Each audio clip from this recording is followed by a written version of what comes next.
The education of a man is never completed until he dies. So good afternoon everybody. I welcome you to the day 15 of Homeopathic 360 Homeopathic Learning Series, which is being designed in such a way to make you all competent in Hahnemannian homeopathy and refresh your mind, as well as give you a strong revision of Hahnemannian principles by the most experienced and the expert faculty, who is going to provide you a wealth of information that is necessary to know the core essence of homeopathy. We have aimed to provide you a homeopathic training with a solid foundation in the principles of pure homeopathy and how you can integrate them into practice. So I hope everybody is ready to learn from two great speakers we have with us today, and you are excited to listen to them along with me. We'll be taking the subjects of Materia as well as Organon today, and we have two great speakers with us. Uh, I hope everybody is ready. But before we begin, I just want to introduce you to the platform of Homeopathy 360 as well as Homeopathic Learning Series. So knowledge is strength, and we have always aimed to empower people through our platform of Homeopathy 360, that is the platform of hidden talents and treasury of knowledge. I, Dr. Yashika Arora, also would like to invite you all the esteemed homeopaths who are with us right now, to contribute your area of expertise and experiences for our website as well, and publication of your articles or your videos or your presentations. As it's an online publication of all kinds of course material, we try to publish on our website latest news, any updates about homeopathy, all the upcoming events, webinar details, career opportunities, job vacancies, and each and everything each and every single information that is related to homeopathy, and make it universally accessible at www.homeopathy360.com. We have always aimed towards the advancement of homeopathy as an evidence-based science, and tried to connect homeopaths worldwide, broadcast their talent. And through these webinars also, we are trying our level best to connect all the homeopaths during this lockdown period through these webinars. So I just want to acquaint who all have joined us today for the first time. Before I begin this session, I want to thank Mr. Manish Jain, the director of BJN Publishers, who is behind this idea of webinars, as well as my team. I'm thankful to all of my team members who are working day in and out for for executing these webinars, for executing the website. Also, we have Dr. Rajesh sir with us. I welcome Dr. Rajesh, who will be with us at the backend system to ensure that the webinar runs smooth. Welcome, Dr. Rajesh. So, not testing much of your patience, just I want to let me tell you, the uniqueness of this webinar lies in reaching each of our learners personally, and we have a chat box for that on your screens, wherein you can type your questions and send to us by pressing the button next to the box. We'll be running a question answer session at the end of each session. Like, we'll have a question answer session at 4:20, as well as we'll be running a question answer session at 5:45 for the second speaker. You can put up your questions in the chat box, and we'll discuss them in the end of the webinar.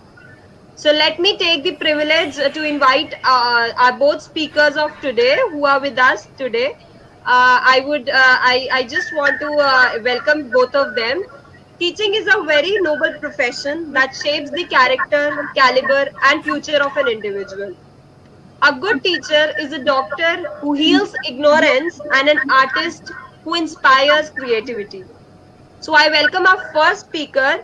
The way he teaches, the knowledge he shares, the care he takes, the love he showers makes him as one of the world's best teachers.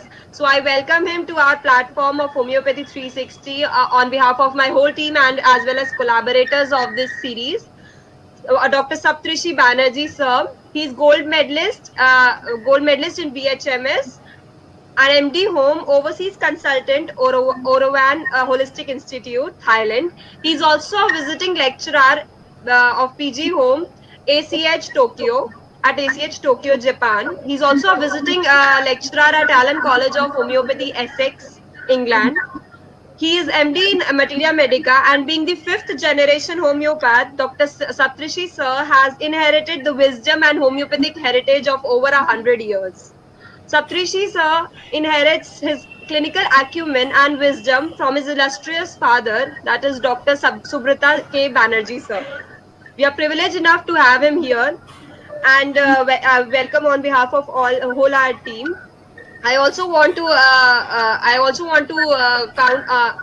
Tell his excellences. So he has achieved, he has been awarded a gold medal for his first position in All India entrance examination by Calcutta Homeopathic Medical College, and has a teaching experience as follows. Monthly postgraduate workshops he takes in Malaysia and Bangkok, Thailand, at Dr. Orawan Holistic Institute since 2013.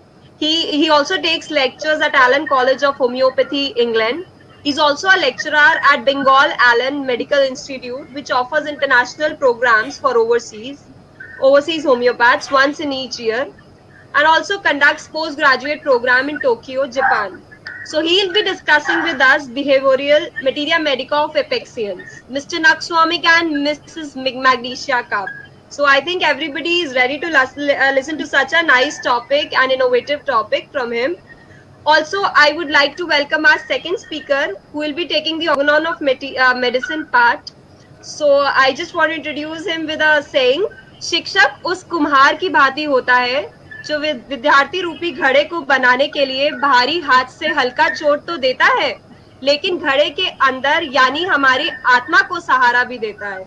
So I welcome, he's to the world, he may be a teacher, he may be a lecturer, but for me, he's a great homeopath, an inspiration, a dedicated homeopath, a superhero, I would say, in the homeopathic fraternity. He is Dr. M.K. Sahani, sir, who is again with us on this platform. I welcome you, sir, on the behalf of Team Homeopathy 360, BJN Publishers and BJN Group. I want to take the privilege to introduce him. He's B.Sc, D.H.M.S, M.D. Home, PGDHHM from Symbiosis, CCCR, and PhD from MUHS. He was the former chairman of Education Committee of Central Council of Homeopathy, and is the president of Bihar Voluntary Health Association, the postgraduate coordinator and professor and HOD at GD Memorial Homeopathic Medical College. So we have him here. He'll be taking on the topic of unifying the concepts of Organon of medicine and repertory for chronic cases. I would like to invite both of them to the platform, and I without wasting any more time, I want to hand over the session to our first speaker, that is Dr. Saptarshi Banerjea, sir. Over to you, sir. Thank you. Good afternoon, everyone, those who are joining in. We have an interesting topic to share with you today, and without wasting much time, I'd like to go on to the topics. I've put up two interesting medicines, and those are Vomica and Mag-Carb. From my initial days, I have learned comparative Medica, so I'm not that much into repertory. But what I'll share with you over the next hour or so is how you can easily differentiate between two of your greatest polycrests. And although they may have a lot of similarities, yet they are different in very many ways. I'm sure you know about your Vomica. I'm sure you prescribe your Vomica. But as you understand, I have inherited a lot of interesting clinical tips over generations, and I'd like to share with you a few innate areas of prescription and how to do a comparative Medica with these interesting remedies.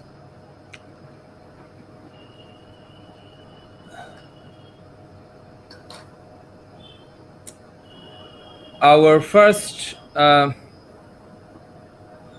just give me a moment.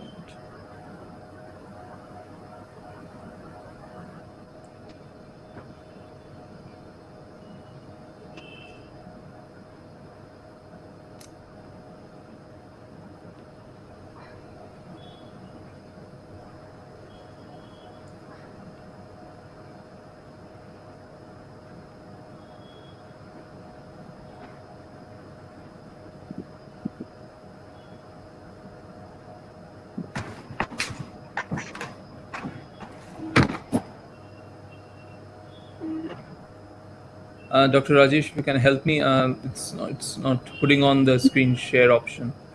Sir, is on the center of... Yeah, it is on the center of your screen, sir. Just move your cursor on the screen and next to the mic and webcam, there is the option of turn screen on.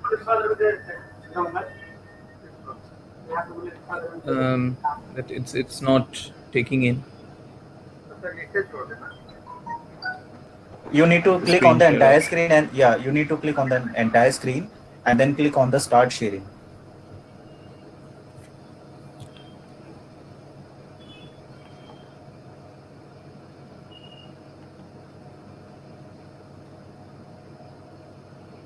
The process is that you need to click on turn screen on, and then there is the option of sharing the entire screen. Click on that and then start the screen button, sir. Sorry. Have you done? It's not taking in the screen share option. Sir, can you please, yeah, can you, do you see the audio and video option? Just beside it, you have a screen share option. Click on it. Beside the audio option, you have a screen share option on the center of your screen only, above your picture, It's showing a cross button. showing a I, cross.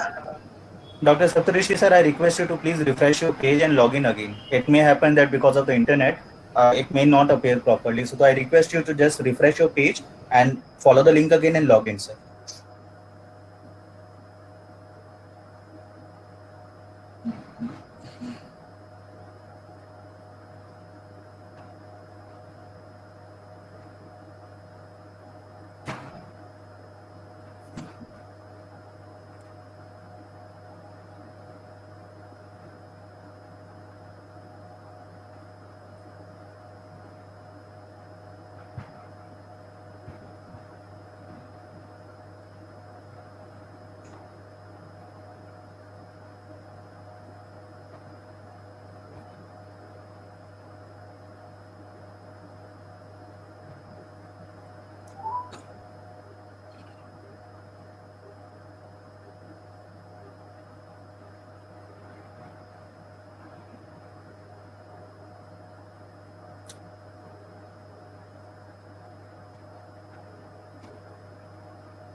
हो गया Amit ji.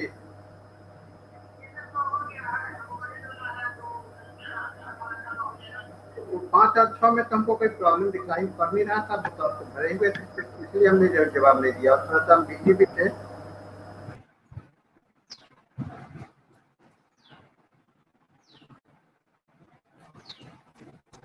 So dear doctors, kindly hook up with the platform. We are about to start with Dr. Saptarishi sir. He is about to back on the platform and we start the session soon. So please stay tuned.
Dr. Saptarshi sir, we are able to hear you.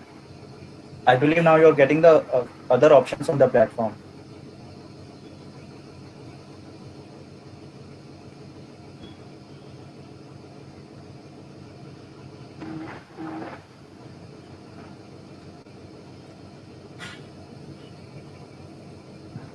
Dr. Saptarshi sir, I believe you Yeah, are can able you to hear me?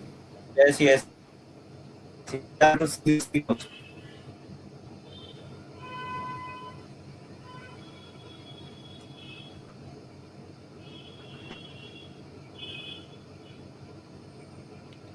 Is it possible to see the PowerPoint? Yes, yes. It is very clear, sir. Okay.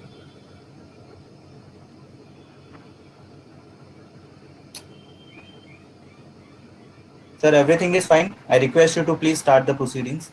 Okay.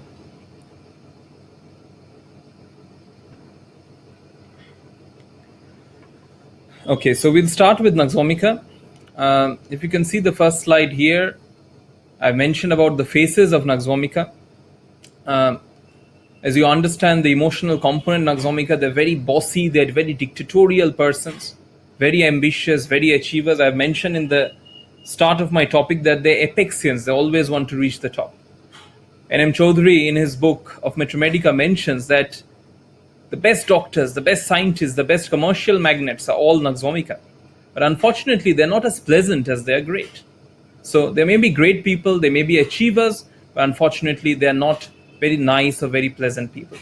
So as you can see here, I've mentioned they can be smart, they can be very bossy, very dictatorial, and very fault-finding. If you see here, the voice is very dictatorial, decisive, strong voice. So they're always bossing over people. That's why whenever you think of Mr. Nux Vomica, they never like to be under, the domination of anyone. So they're always the leaders, they're always the achievers. And that's why it's one of your leader in medicine who doesn't want to marry, because they don't want to go into the bondage of marriage, to be very honest. So very bossy, very dictatorial nature you'll find with Nux Vomica. Behavior, if you see here, I mentioned workaholic. If you think of your top workaholic medicines, Nux Vomica and Mac-Carb, as I'm sharing with you today, they're two very workaholic medicines. But at the same time, in case of Nux Vomica, the workaholism is due to their desire for money, on one hand. So the desire for wealth, material gains is very important for Nux Vomica. But on the other hand as well, in Nux Vomica, they want to reach the top. They want to be at the apex. To always remember, Nux Vomica and Bryonia are complementary medicines, so they follow each other very well.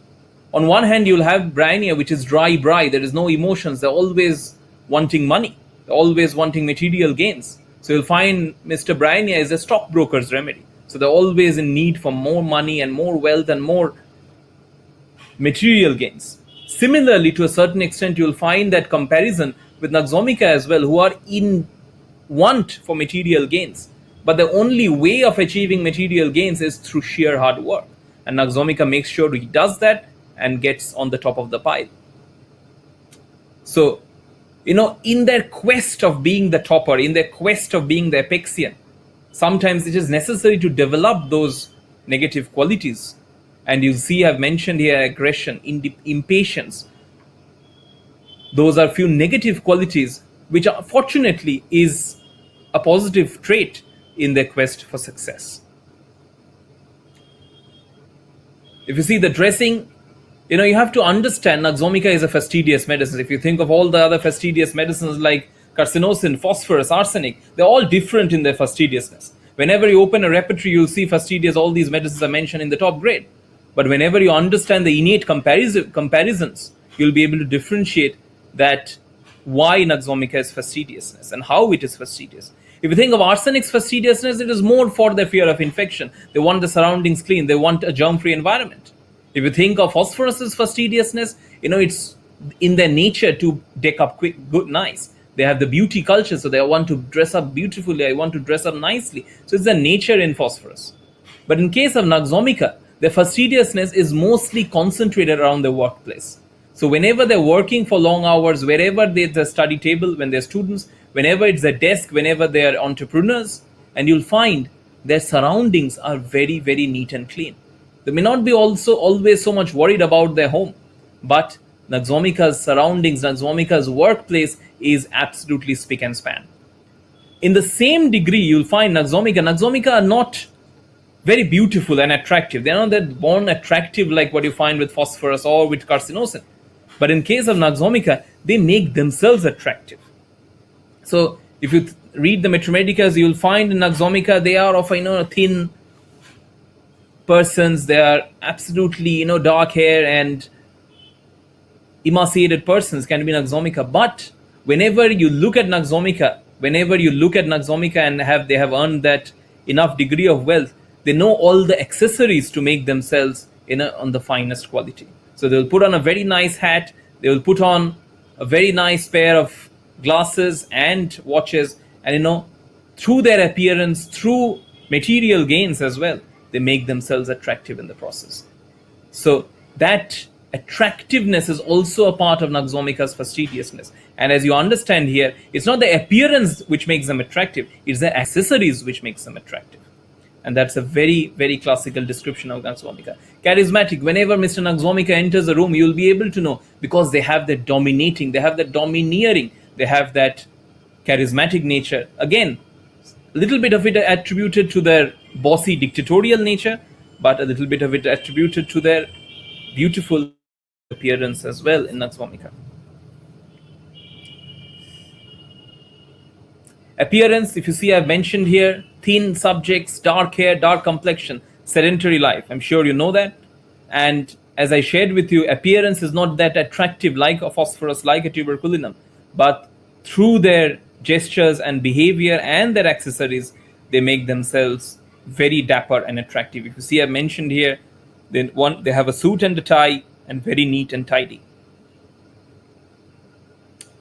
If you see this picture, Mr. Naxomica is the boss. And if you see here, Mrs. Pulsatilla, Mr. Pulsatilla is working under him.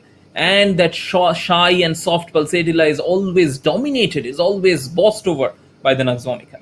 So Naxomica are always the leaders, they're always the rulers. But again, you have to understand here. See, that's why comparative Metromedica is important, especially students, undergraduate, postgraduate as well. You'll understand this. Naxomica's bossy dictatorial nature is, I want to get this done. You have to finish this very quickly. So that kind of bossy, demanding nature you'll find with Naxomica. And he gets things done, to be very honest.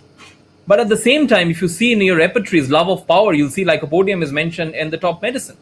Now you'll find Lycopodium loves power, you'll find Naxomica loves power. But Naxomica's way of getting power is, through direct confrontation. So they will be bossy, they will be dictatorial, they will be quarrelsome, and they will get what they want. So I want this done, you stay back, you get this done. He'll say to his Pulsatilla subordinate. But whenever you think of Mr. Lycopodium, on one hand, they have love of power, but on the other hand, they're very courteous and they're very sincere.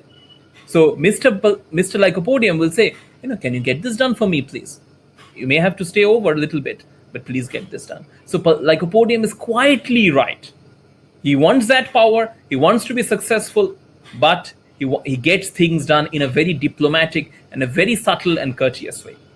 That's why Naxomica makes great dictators, but Lycopodium makes great politicians, because they know the art of diplomacy, which is very important to survive in the political world. So you'll find that bossy dictatorial to be attributed to Naxomica, to a certain extent to Lycopodium, but do remember, for Lycopodium, he's quietly right. Personality, ambitious, arrogant, charismatic, very confident, very courteous. Not to that extent like Lycopodium, but the appearance, their attractiveness is courteous. Aggressive. But do remember, also you have to understand this. Naxomica's miasm is predominantly sora and psychosis. So you don't have that degree of physical violence or physical harm in case of Naxomica. So because there is no syphilitic miasm involved here. Because of his sora and psychotic traits, the aggression is more vocal aggression. So you'll shout, you'll address things in a very rough and arrogant way, but you'll get things done. You'll never find an Naxomica, breaking things and damaging things. They may throw things out of their hands, but they will not hurt people physically and do physical violence, say like a tarantula or a lysine. But Naxomica's aggression is more vocal. Aggressive and independent, I've mentioned that. Impatient. That's why Mr. Naxomica will be pleased to have a Pulsatilla wife, because Naxomica wants independence, but Pulsatilla wants to be dependent on others. They want an anchor. Fault finding, competitive. I've mentioned that. Now again, another medicine which is important as a comparative Medica here is Veratrum. Whenever you think of a remedy like Veratrum, you'll have very similar qualities in Veratrum.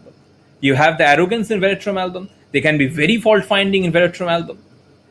Vermeulen in his book mentions that he's little Mr. Hitler because he has the same dictatorial, fault finding and arrogant nature which you'll expect with a Nux Vomica. He's very haughty and proud like a Nux Vomica as well. But you understand, in Nux Vomica, the pride arises out from their success. They have been successful, they have reached the peaks in their careers, and hence they have the right to be proud, to be frank with you. But in case of Veratrum, that arrogance is more like a false arrogance. That pride is more like a false pseudo-pride or a pseudo-haughtiness. Because in Veratrum, you'll find they are very, very busy, but it's a fruitless busyness. They are very restless, they're very busy, but unfortunately they do not achieve anything. So on one hand, if you think in Veratrum, you have all the arrogance, you have all the impatience, you have the fault finding and the haughty dictatorial nature which you have with Nux Vomica. But unfortunately, you don't have the success, you don't have the Apexians or like Nux Vomica. They're unfortunately unsuccessful because they're fruitlessly busy. They have that restlessness, they have that violence. Unfortunately, they are not successful. So you have all the negative qualities of Nux Vomica and Veratrum as well. But unfortunately, they cannot churn out results. They cannot churn out life-changing experiences and life-changing activities. And that's very important differentiation between Veratrum and Nux Vomica from the comparative point of view. Gesture and behavior, if you see, this is on the bottom picture, Mr. Nux Vomica is standing in a queue and he's absolutely impatient. He hates a queue. He always wants to be at the top. So he's going to a homeopath to visit him and waiting for the queue in the line. Mr. Nux Vomica doesn't like it. He comes and gives a good round of words to in the top picture to the homeopath. Because I don't like to wait. I'm impatient. You take double the money, but I don't have to wait for you. Impatience. And if you understand the life cycle of Nux Vomica, if you think of what of the medicines they take, any headache they have, they take a pill. Any cough they have, they take a pill. Any gastric issues they have, they take a pill. Because they don't have that patience to wait and ride it out or, try any other modes of treatment because of the impatience. And that constantly taking of medicines is taking a toll on the system. As you know, your Nux Vomica is a universal antidote. So the impatience is also, unfortunately, one of the triggering factors for developing of physical symptoms as well for Nux Vomica. If you see the appearance of Nux Vomica, nice tie, nice suit, and dressed up very well, as I shared with you, they're pleasant. They're not pleasant, although they are great. If you see again, this is important for Nux Vomica. He's very particular about his desk. As I shared with you, Mr. Arsenic, whenever they go into somebody's house, they'll clean up the room. They will clean up anything dirty is there, or like a wall hanging is a little bit crooked, they'll make it straight. Because they are disturbed by lack of order. They want everything tip-top and they want everything germ-free in Arsenic. But in case of Nux Vomica, it's not about that. A, they want themselves to be attractive. They want to dress up in such a way that they will make themselves attractive. But B, on the other hand, wherever they spend the most amount of time, they want that place to be absolutely spick and span, and that's the workplace in Nux Vomica. If you see here, I mentioned jealous as well in Nux Vomica. Nux Vomica is quite a jealous medicine. But again, they churn out the jealousy in a positive frame. They churn out the jealousy so that they can be the achievers and they can be successful in Nux Vomica. Whereas if you think of medicines like Alzheimer's or Apis, their jealous nature sometimes take a toll on them and develops other grade of symptoms. Workaholic, I've mentioned that, very competitive, very ambitious. On the very small remedy which comes very close to Nux Vomica, and I want you to have a look later on in your Bori case, Medica, is Avena sativa. Avena sativa is another medicine which has neurasthenia. They are workaholics, they work a lot in Avena sativa. And you'll find Mr. Avena sativa, like Nux Vomica, will tell you, I'm working hard all day, 8 o'clock to 8 o'clock at night, so 12 hours I'm working, but I am so exhausted, I'm so tired. But unfortunately, and not getting a good night's sleep, which I want. You have this in Nux vomica, you have that in your Avena sativa as well. So they work really hard, they're workaholics, but in case of Nux vomica, you know the sleep pattern is quite disturbed. They cannot go to sleep and they wake up irritable and tired. Similarly, whenever you're finding failures with Nux vomica with these group of symptoms, do remember you have a smaller remedy at your disposal, and that is Avena sativa, which has neurasthenia, which has insomnia, debility. And do remember that line which I've always heard as an ancestral tip from my granddad as well, that I'm exhausted, I'm tired, yet I cannot get a good night's sleep. And that's very important for Avena. So workaholic, that's quite important. Aggressive, if you see, breaks, hits, throws things. And as I shared with you, that is the sodic and psychotic miasm in case of Nux vomica. Whenever you have Nux vomica, they are limited by the barrier. So it will not cross over the line. You'll not find Nux vomica hitting their wife. You'll not find a Nux vomica child, having causes physical damage to another child in school, because their aggression is limited to shouting. Their aggression is limited to throwing things. It doesn't cross that syphilitic boundary to go and hit and damage or hurt another human being or an animal. And that's, I think, a very important differentiation with other remedies for Nux vomica. Impatient, as I shared with you, wish to be cured very, very quickly.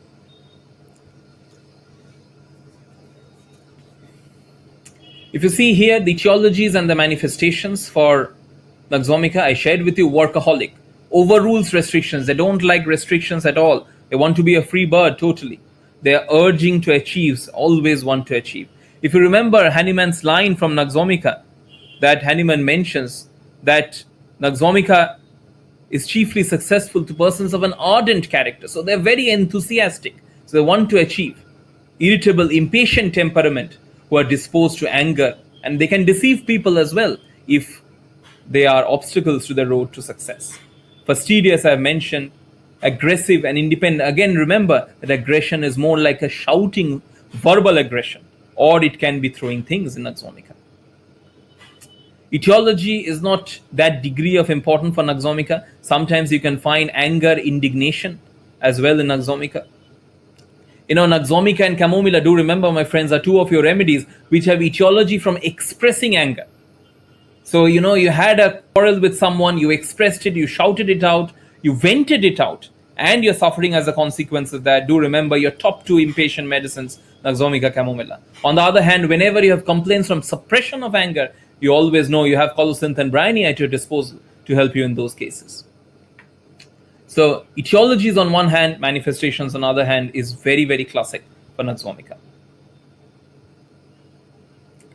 I shared this with you already. Workaholic, confident, they always want to achieve. I'll share with you how it comes similar, yet it is dissimilar with MAGCAB when we start up with MAGCAB. But do remember the difference with Lycopodium. Do remember the difference with Veratrum album. And I think those are two very close remedies which can help you in cases where you are finding difficulties with improvement with Nux vomica.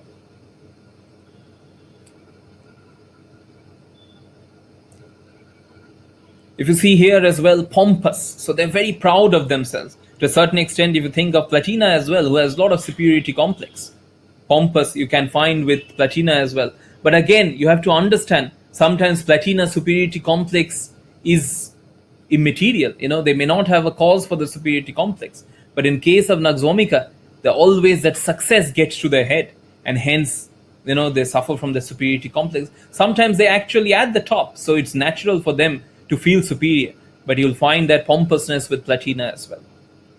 And Nux vomica also likes approbation. Do remember, they likes to be told, yes, you are the best, you are the ruler, you are the leader. That's why Nux vomica hates contradiction. They're totally intolerant of contradiction. You have read in this Medica, every harmless word offends. Another way of looking at it is they love approbation. They love to be told, yes, you are the best, you are the ruler, you are the dictators. So over the world, over the centuries, whenever you come across dictators, you read about history and you find dictators, you always find dictators always had a circle around them, and the circle made sure to tell them that, yes, you are the best. So they don't like to be told and have any contradiction. They don't like to be told there any fault finding. Ken gives a beautiful picture of Nux vomica. While opening his clothes, he finds that a button is hurting his shirt. He cannot open it. He'll throw the button away. While walking, he finds that there is a chair on the way. Even he kicks off the chair. So that degree of contradiction is intolerant of. Not only emotionally, but even in the real world, they're intolerant of contradiction. So the pompousness, the need for approbation is very important. Also, do remember two other remedies which have this kind of need for approbation, need this kind of pride, haughty nature. You have that with Palladium, who loves approbation as well, and you have that with Gratiola as well. Gratiola, if you look in Boricae, you'll see it mentions symptoms of overweening pride like Nux vomica. So this pompousness is another important factor to understand for your Nux vomica. Money is honey, as I shared with you. Bryonia and Nux vomica, they're always worried about money. Calcaria fluor can have fear of financial ruin, but it's more like an anxiety and fear. But if you think of materialistic nature, you'll find that with Bryonia and Nux vomica, two very similar remedies where you have no emotions and it's all about material gains in Nux vomica. And if you see this picture here, you see he's not the left picture. He's not that beautiful, he's not that attractive, but he puts on, a very expensive hat. He has a cigar, he has an expensive tie. He knows how to attract attention through his appearance, through his accessories.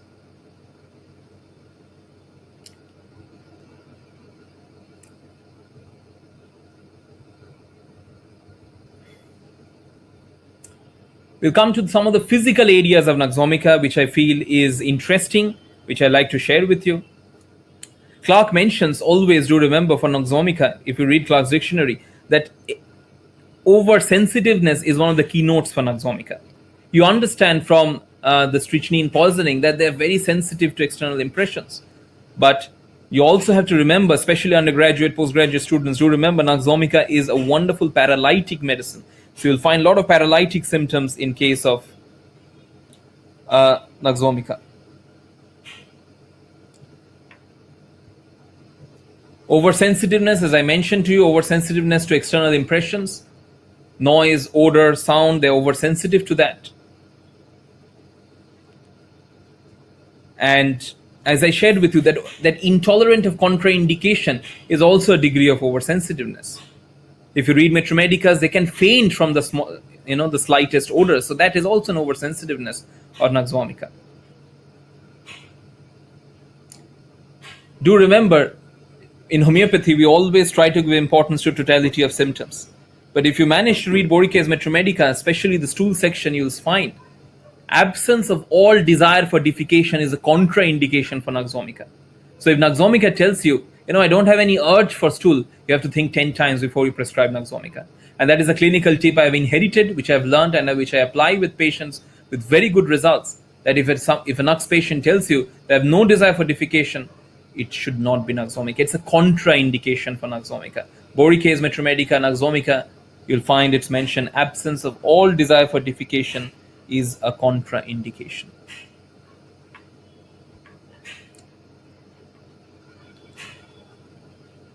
Sleep is very interesting for Nux vomica. One is a catnap sleep, so they sleep during the day. But what I've learned again as an ancestral tip, do remember, if you see on the clock in the slide, it's mentioned, it shows 6 o'clock.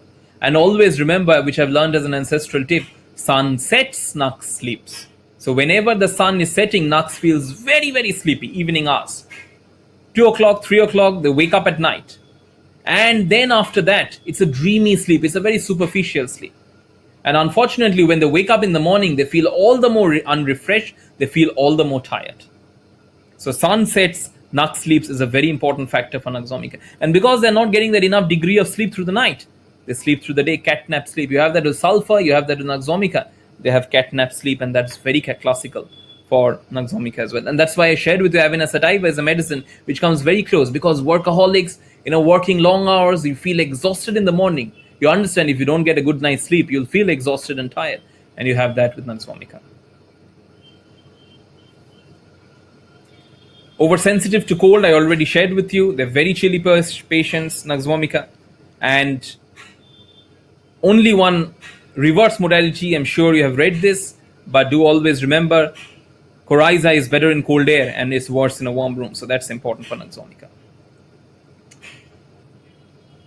Nux is only better by vomiting. Whenever you look in any repertory for amelioration by vomiting, you have few other medicines. Do remember, all symptoms of Nux vomica are better by vomiting. If I could only vomit, I would be so much better.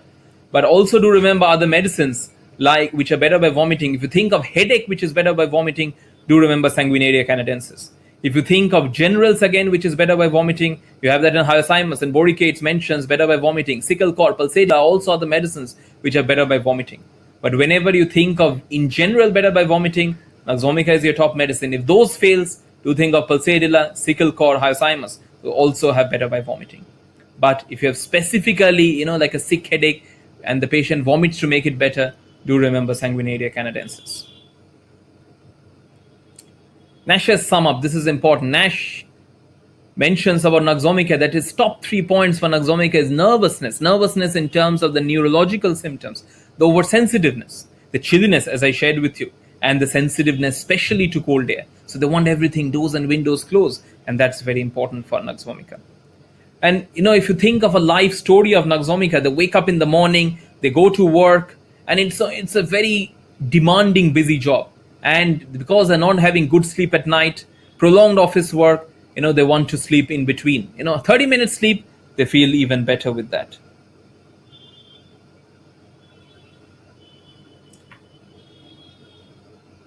So that's a very important factor for Nux vomica. In the evening, when they come home, or they're going out to parties, the 3 W's of Nux vomica, or 4 W's: wine, work, wealth, and woman. So whatever the money they earn, they spend it on wine and woman, as well as taking themselves up. And taking that lifestyle day in, day out, it takes a toll of them. And how do they stay awake? They take the cat naps, they stay awake, and they take a lot of stimulants: coffee, wine, tobacco. So they take those stimulants, but always in moderation, do remember. That's why you cannot think, or you cannot see a Nux vomica who will have a drug addiction.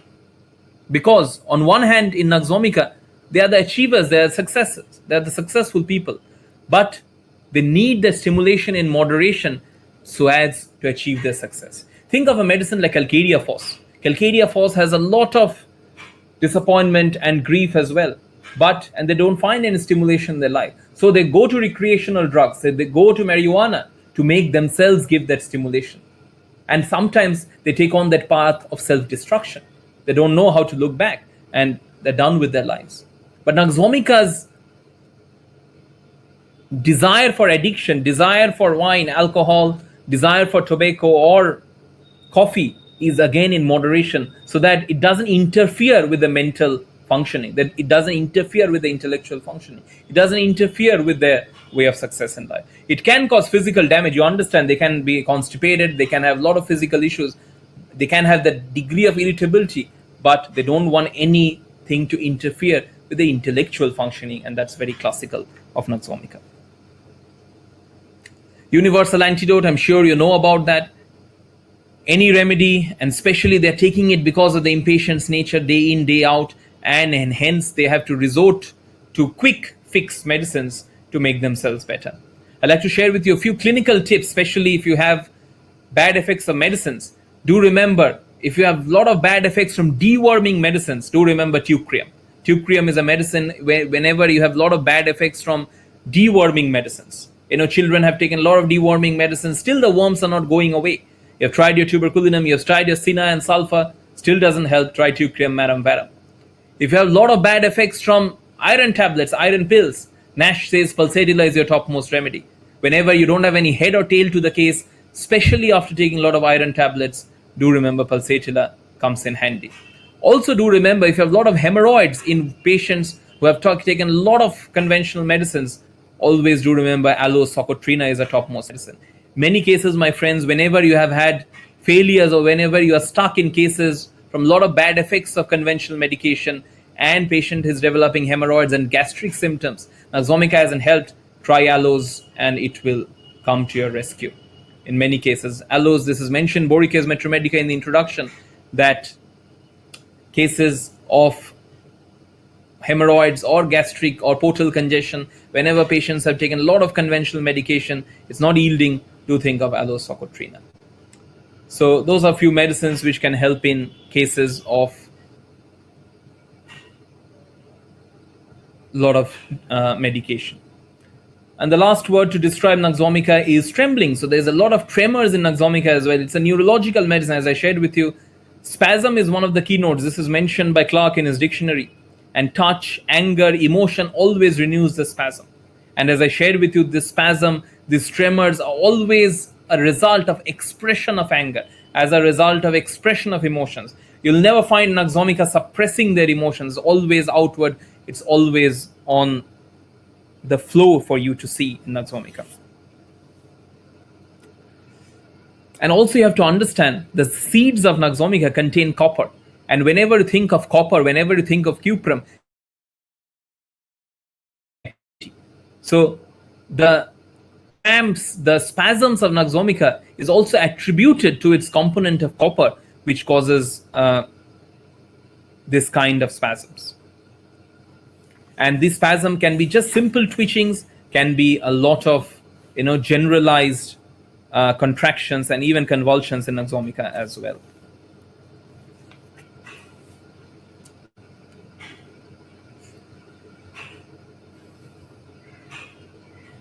Constitution, I've already shared that with you. Chilly persons, they like that sedentary lifestyle.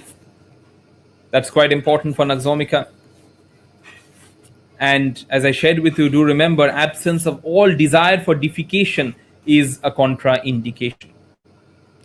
Few other things which I like to share with you as we go through the particular areas of Nux vomica.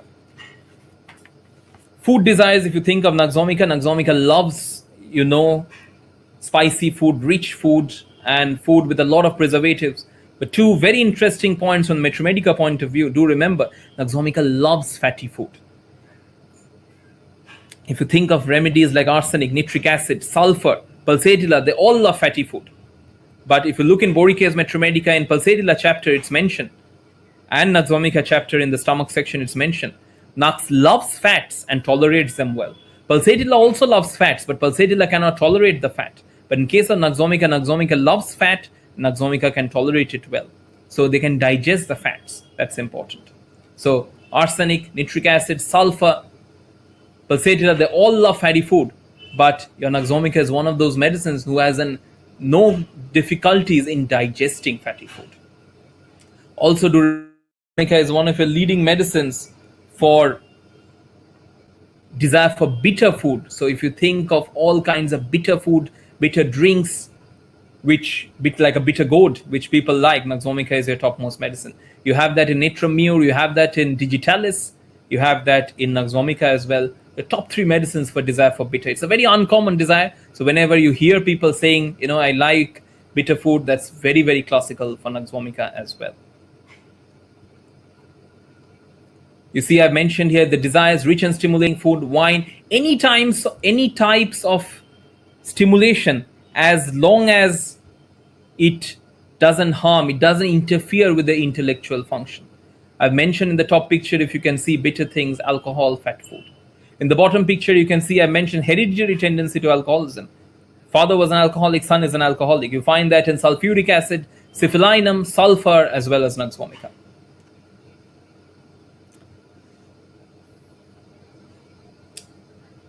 Late night person, if you see, night watching is a very important factor. So whenever they're waking at night, it takes a toll on their system. And most often for Nux vomica, as a consequence of waking at night, it affects their gastric system, it affects their emotional functions. So they become more irritable, they're more impatient because of lack of sleep. It could be either due to work, it could be due to excess use of coffee, it could be just because I cannot sleep. And as a consequence of that, either they start to become very irritable and impatient, more quarrelsome, or on the other hand, they're developing gastric issues, they're developing alternating constipation and diarrhea. Now, when you do a comparative Medica with this as well, loss of sleep, you'll get a lot of patients telling you this, that, I have symptoms whenever I cannot sleep after that, the day after that, or weeks after that, whenever I'm not getting good night's sleep, I get symptoms. Think of a medicine like Cocculus indica, who also suffers from loss of sleep.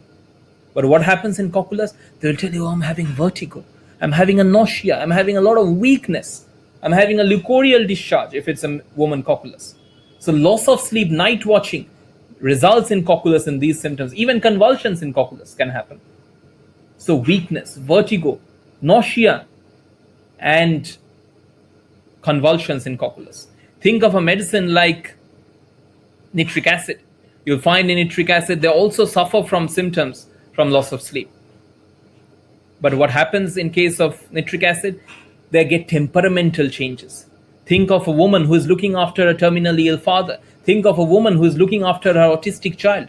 Cannot sleep, cannot get that night's rest. And that night watching is causing irritability. That night watching is causing the revengeful, accusive nature in nitric acid. So whenever it affects them emotionally, temperamentally, do remember it's nitric acid. Whenever you think of a medicine like causticum, who also suffers from a lot of night watching, loss of sleep, do remember in case of causticum, they develop more neurological symptoms in causticum. Loss of sleep for days, for weeks, I'm having tremors. Loss of sleep for days and weeks, I'm having stammering. So in case of causticum, it's more neurological symptoms which develops in causticum as a consequence of loss of sleep.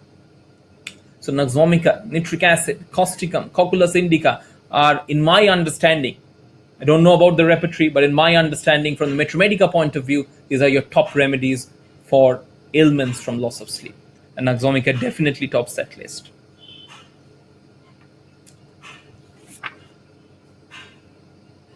Etiology, as I shared with you, the life cycle, the life story is in itself the etiology for Nux vomica. Head to foot, you'll get in Nux vomica like a sick headache, drunkards with congestive headache like you have with lobelia inflata. Similarly, a drunkard with congestive headache, you'll find that with Nux vomica. Catarrh, I already mentioned that to you. Reverse modality, better by sitting in open air. That makes the catarrh better in Nux vomica. Sour breath is very important. This is mentioned by Boning Hossain in his book, where he mentions sour breath is a leading indication of Nux vomica. Stomach is very sensitive to pressure. They'll remember that Nux vomica has a lot of heaviness in the abdomen. You'll find a lot of Nux vomica patients tell you that they want to loosen the clothing immediately. And that is generally few hours after the meal. So 2 to 3 hours, you find that with Nux vomica, they want to loosen the clothing, and that's important. Do remember this as a clinical tip. Whenever somebody tells you it's specifically 3 hours after a meal that I feel pain in my abdomen, do remember that is aesculus hypocasternum. 3 hours after a meal. This is mentioned in Boric's Medica as well. You can note this as a clinical tip. Especially 3 hours after a meal, if you feel that degree of heaviness in the abdomen, aesculus hypocasternum. But whenever it's generally a few hours after the meal, I feel a lot of pressure and sensitiveness, I want to loosen my clothing, do remember Nux vomica, pulsatilla, even Bryannia can have that stone feeling in the stomach. And also do remember for Nux vomica, they can have an asthma of gastric origin. So, they have a lot of flatulence, they have a lot of distension in the abdomen, and that is spreading upwards, and that is causing dyspnea as well in case of Nux vomica. Constipation, diarrhea, I mentioned that it's alternate constipation, but always remember there is a frequent and ineffectual urging in Nux vomica, which is very, very classical.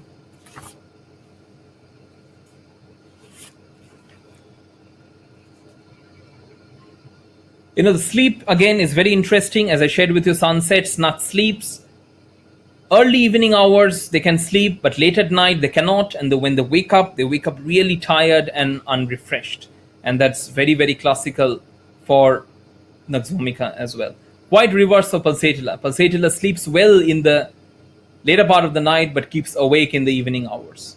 And Nux vomica, like sulfur, they have cat naps, and that cat naps through the day gives them the energy to go on with their daily activities. Best time to dispense, I'm sure you know this, best before going to bed, best around the time of night. That's important for your Nux vomica time prescription. Few clinical tips I like to share with you for Nux vomica. This is mentioned by Clark in his dictionary. He quotes Mahendralal Sarkar. I'm sure you have heard about Mahendralal Sarkar, second MD who converted to homeopathy. he cured a lot of cases of night blindness with Vomica 6. So, especially if liver disorders with ocular atrophy, with eye atrophy, Vomica 6, Clark quotes ML Sarkar, and that's quite important for a Vomica prescription as well. Do remember the backache for Vomica, which is quite interesting clinical tip as well. I'm sure you know this is mentioned in Alan's backache from masturbation, but especially the time of aggravation, 3 to 4 a.m. aggravation is very classical for Vomica backache. Again, mentioned in class dictionary, and I've corroborated clinically as well with Vomica. Especially if you think of that is more like Kaylee time of aggravation, 2 to 4 a.m. But especially 3 to 4 a.m. backache, if it's worse, do think of Vomica as a very, very classical, useful medicine. And also many people do not corroborate Vomica with sun headache, but Vomica is also the medicine, always chilly, but headache in the sunshine is quite classical for Vomica, like Glonomin or any other sun headache medicine. So that's about your Vomica. We'll go on to our next medicine, which is Macab, and I'd like to compare you Vomica with Macab.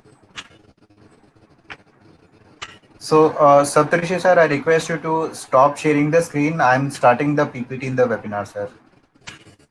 Okay.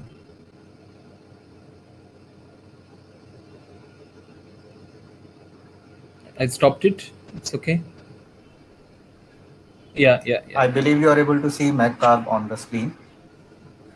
Thank so you. now you can operate from the webinar platform, sir. So my friends, my next medicine in this group is Macab. I don't know if you have used this medicine that often, but it's a very underrated polycrest, which I'd like to share with you and give you a detailed understanding. Whenever you think of a medicine like Macab, as I shared with you, it's an Apexian. So they want to reach the top. They want to be successful. So they will spend a lot of time in reaching that success. They will try to reach the top. As you see, I've mentioned the female Vomica, they're the Apexians. So you have that urge to succeed. They have that urge to be the toppers, the Apexians in Macab, like Vomica. But fortunately for Macab, you don't have that arrogance. You don't have that impatience in Macab, which is so much associated with Vomica.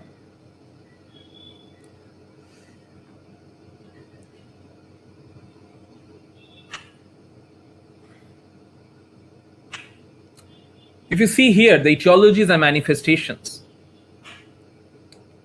Whenever you think of carbonates, do remember all carbonates have a lot of insecurity.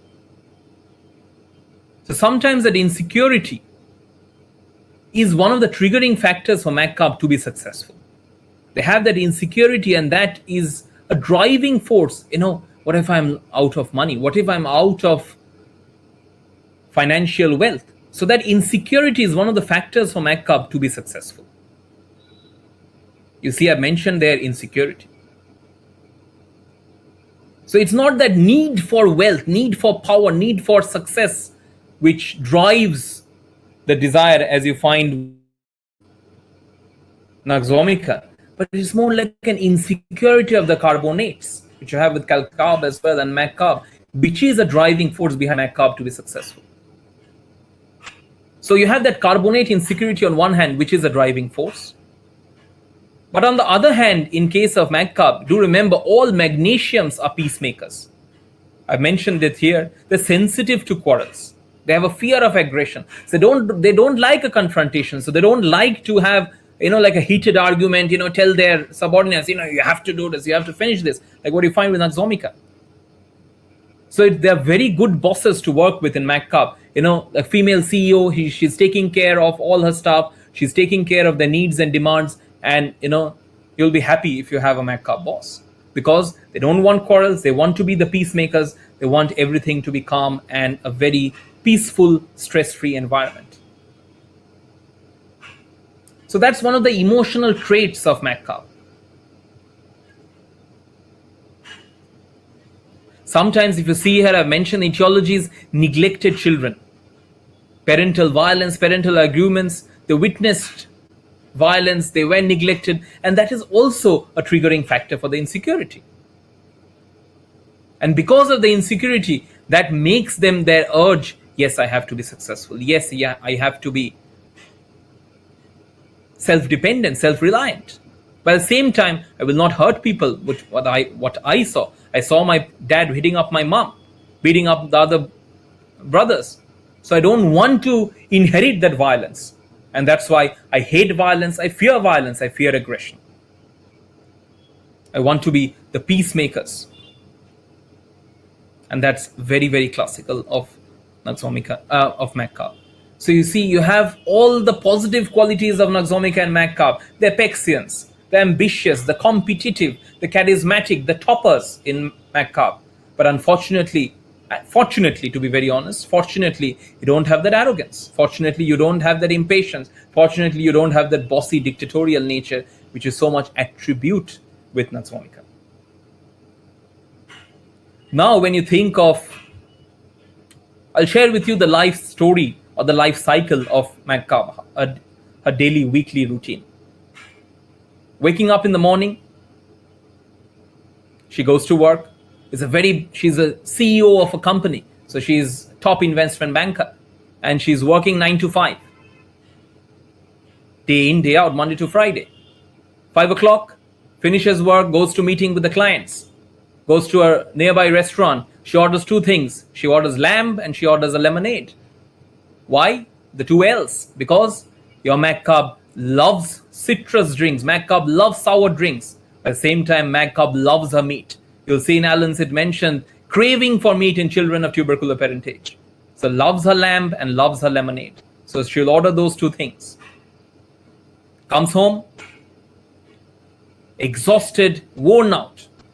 Now she's trying to sleep. She'll say, I feel, like a discomfort in my legs. It's a little bit of cramps, which you have with Macphos. A little bit of cramps of magnesium, but I feel a discomfort in my legs. I'm unable to put my legs to rest. I go to sleep, I'm exhausted, but I cannot sleep well. I wake up in the morning, I feel unrefreshed, I feel tired.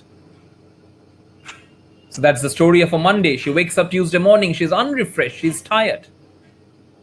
And she goes to her next day's work. Again, the same routine, 9 to 5, followed by lamb chops and lemonade.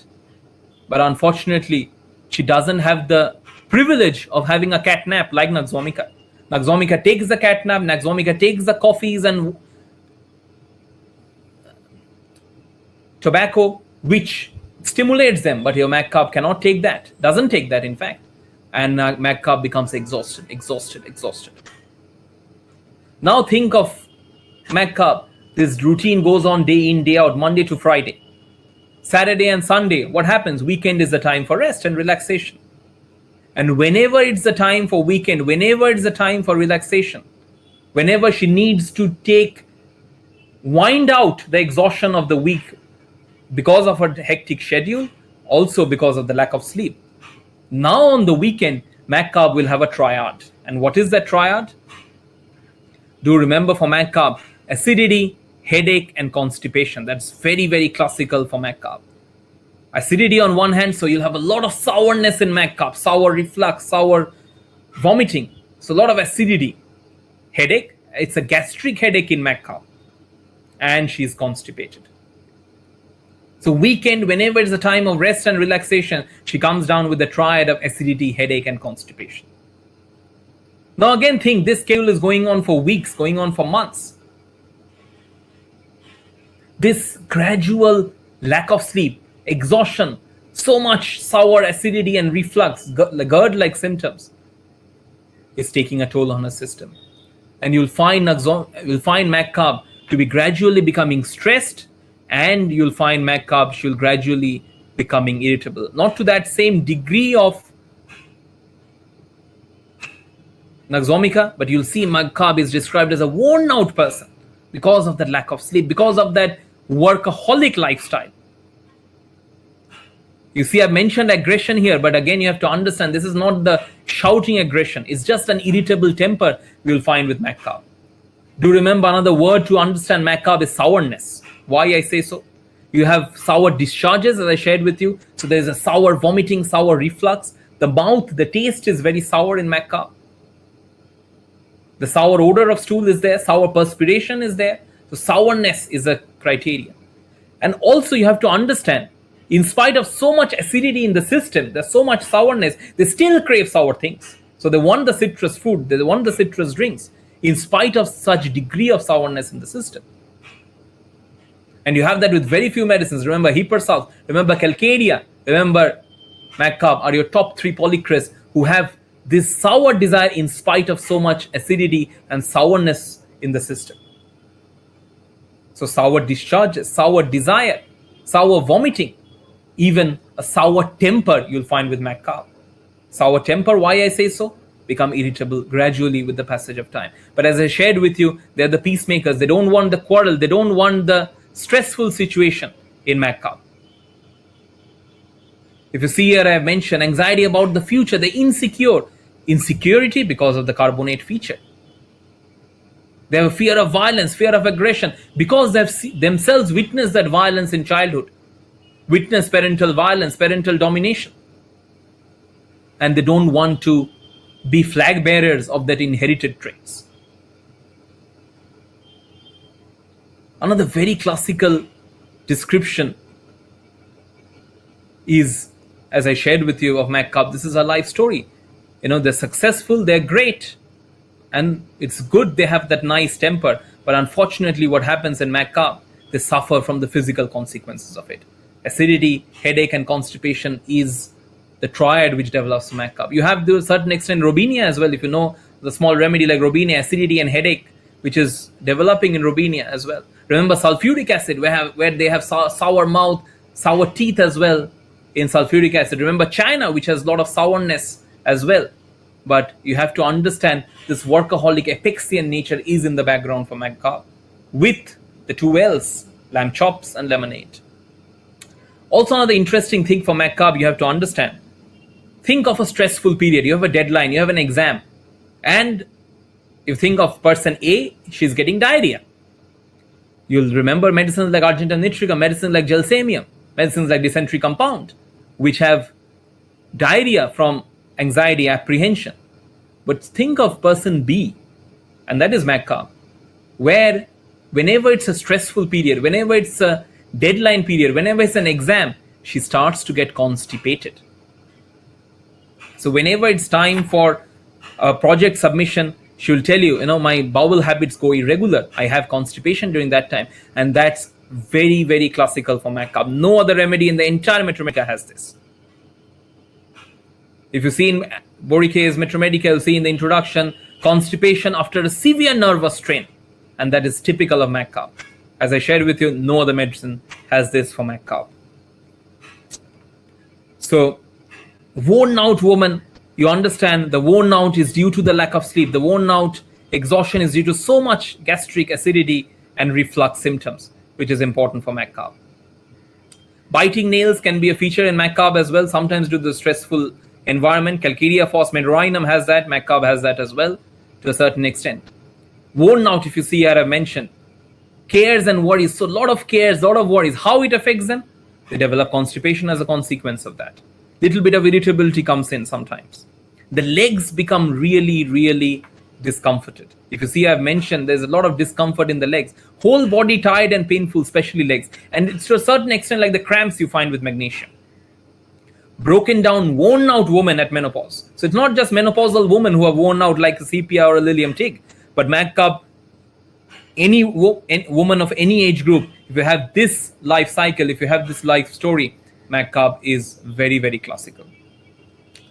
If you have had the chance, I have a case of a Crohn's disease which was absolutely cured with Macabre. I have had that in my YouTube channel. You can have a look later on. With Macabre. And the appearance, you have to also understand, obese. Carbonates are obese. Macabre, you'll find them to be totally, totally obese as well. If you think of the acutes of Macabre, as I shared with you, it's more like a chronic medicine, but do remember, superb medicine for wisdom tooth pain. It's mentioned that in Borica's Metromedica, wisdom tooth pain, Macabre, Cherianthus are your top 2 medicines for pain of wisdom tooth. Do remember, it's a fantastic medicine for children diarrhea, sour smelling diarrhea, green stool, which is very classical for Macabre as well. And MAC-carb women especially, do remember, they have a few very interesting PQRS during her periods. So she can get sore throat during the periods. So sore throat with a lot of coryza during the time of the periods, MAC-carb may have it. Sometimes you'll find MAC-carb telling you that I have flow more at night. And you see that also contributes to the insomnia. As it is, I cannot sleep at night. And if it's during my menses, there is more flow at night or on lying down and stops when I'm sitting down. So that you can have with MAC-carb as well. My granddad used to tell me, if somebody tells you that I have a cold, I have coryza-like symptoms, especially around my periods, do remember MAC-carb and lacaninum are your top 2 medicines to clear that condition. So coryza, allergic rhinitis-like symptoms which comes on during your periods. You understand sometimes the menstrual cycle can be a state of low immunity, and that contributes or that invites the infection from the outside, and that is resulting in cold-like symptoms in case of MAC-carb, which is quite important. Nerve prostration, nervousness, as I shared with you, which is quite important for MAC-carb. Desires, as I shared with you, they like the sour food, they like citrus drinks, they like meat especially. But also do remember for MAC-carb, milk intolerance is very important.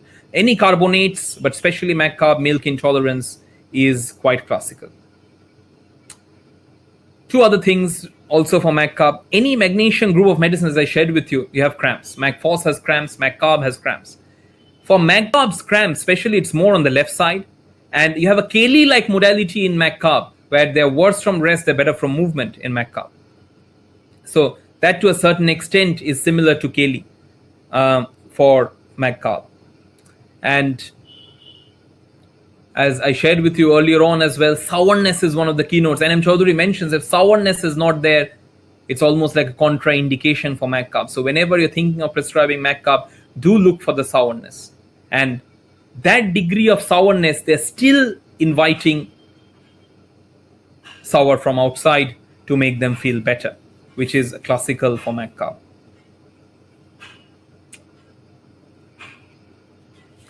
That's more or less about your MAC-carb. Few interesting clinical tips. Do remember for MAC-carb. This is very interesting. This is mentioned from Kent, that he had a chance to visit an orphanage, and he found that there were many children who had emaciation with these kind of sour discharges, and MAC-carb helped a lot of cases of marasmus, and especially they were as a result of unwanted pregnancies.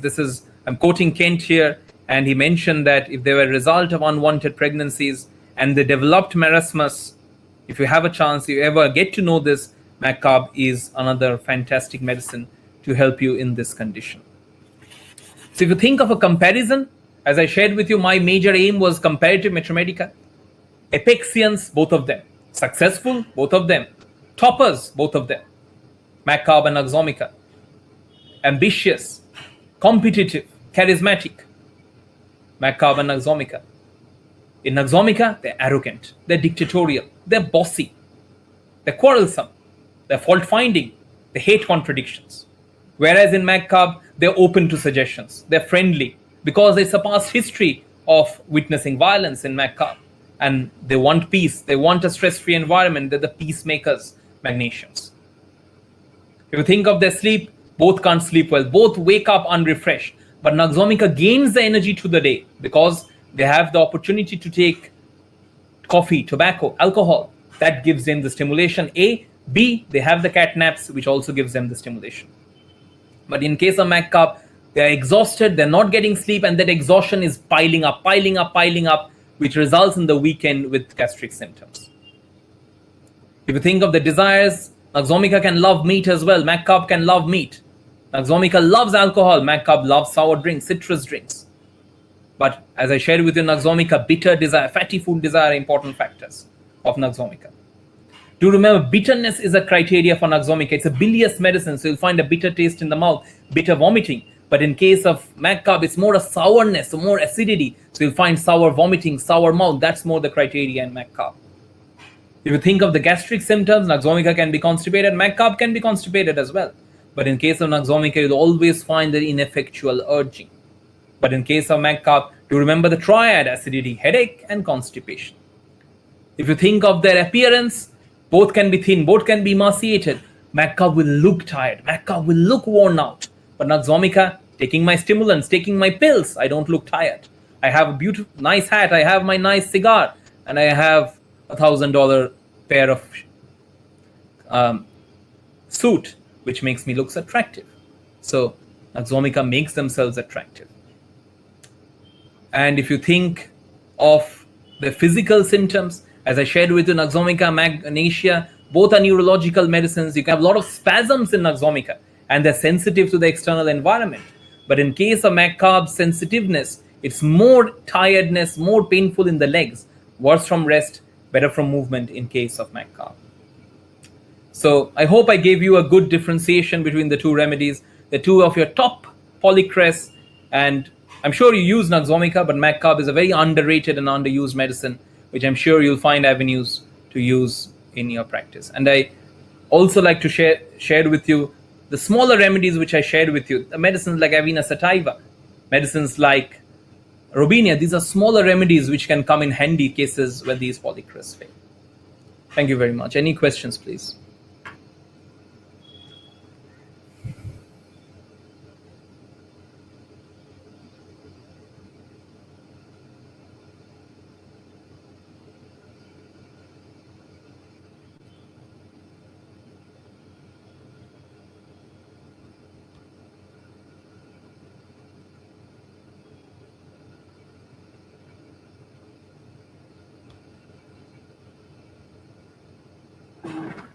Dr. Saptarshi sir, thank you so much for this wonderful session.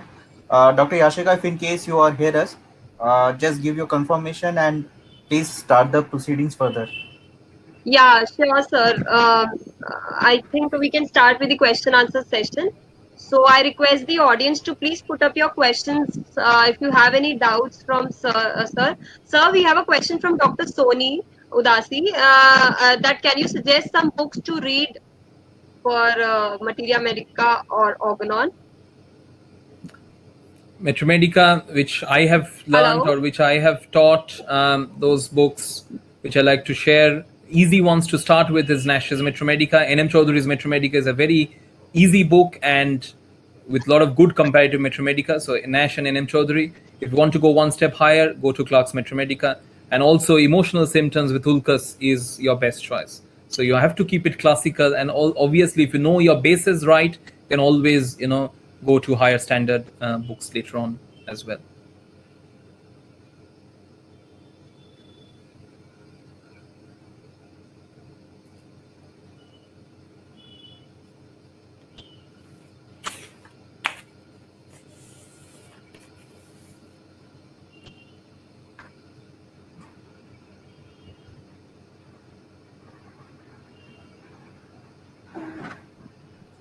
Hello. Yeah. I think Dr. Saptarshi sir, there is an internet connection with Dr. Yashika. So, any other question? Yeah, there's one more question. So, on the behalf of Dr. Yashika, let me ask to you.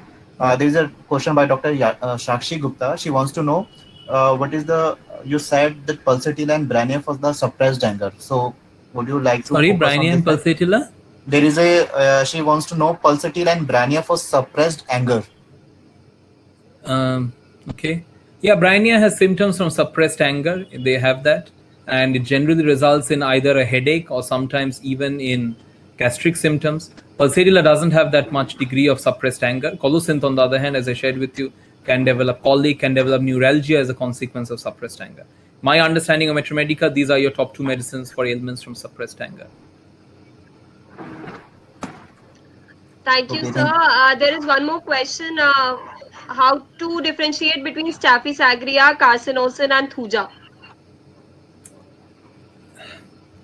This is, not related with this topic. So, both Staphylococcus aureus, carcinosin are both suppressed anger, and both suffer from effects of suppressed anger. But you have to understand the miasmatic differentiation as well. Staphylococcus aureus has more psychotic, so they keep it inside, they can throw things. But in case of carcinosin, although they have psychotic and syphilitic symptoms. So sometimes they can be violent, they can be aggressive, and changeable nature as well in carcinosin.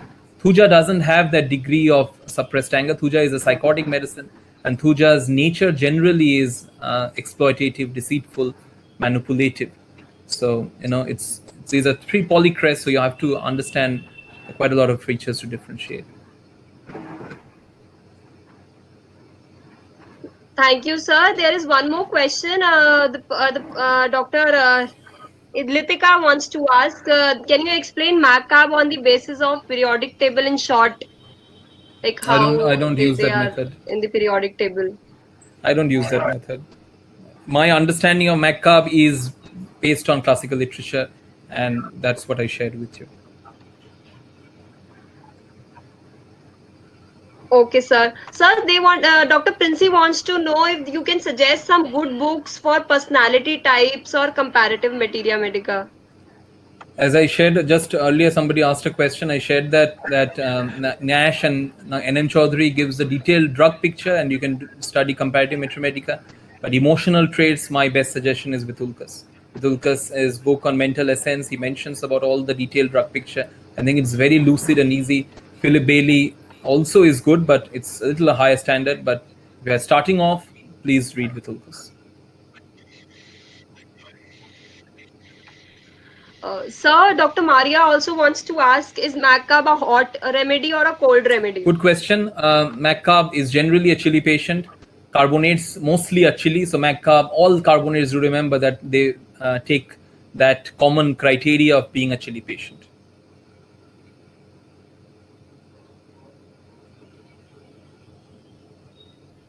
Thank you, sir. I request the audience to please put up your questions if you have any.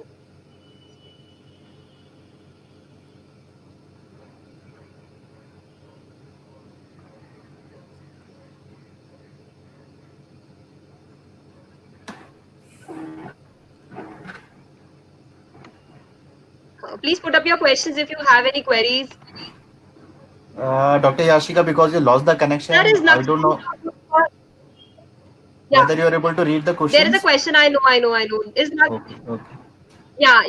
Is Nux vomica good for jaundice treatment?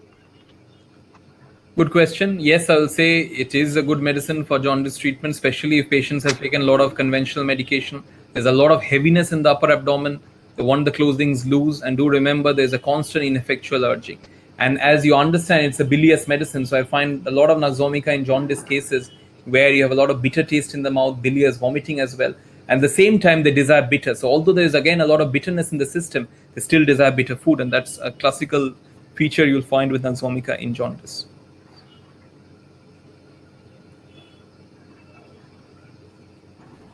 Thank you, sir. I request the audience to please put up your questions if you have. Sir, there is one more question from Dr. Meet. MACAB nose bleeding. Can you please explain?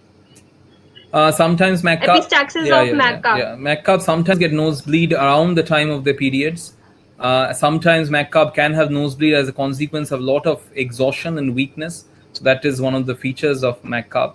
But not MACAB is not that degree of an hemorrhagic medicine, so you won't get that degree of hemorrhage in MACAB. But sometimes around the time of the periods or as a consequence of a lot of exhaustion, you'll find MACAB developing nosebleed as well, and that's very important.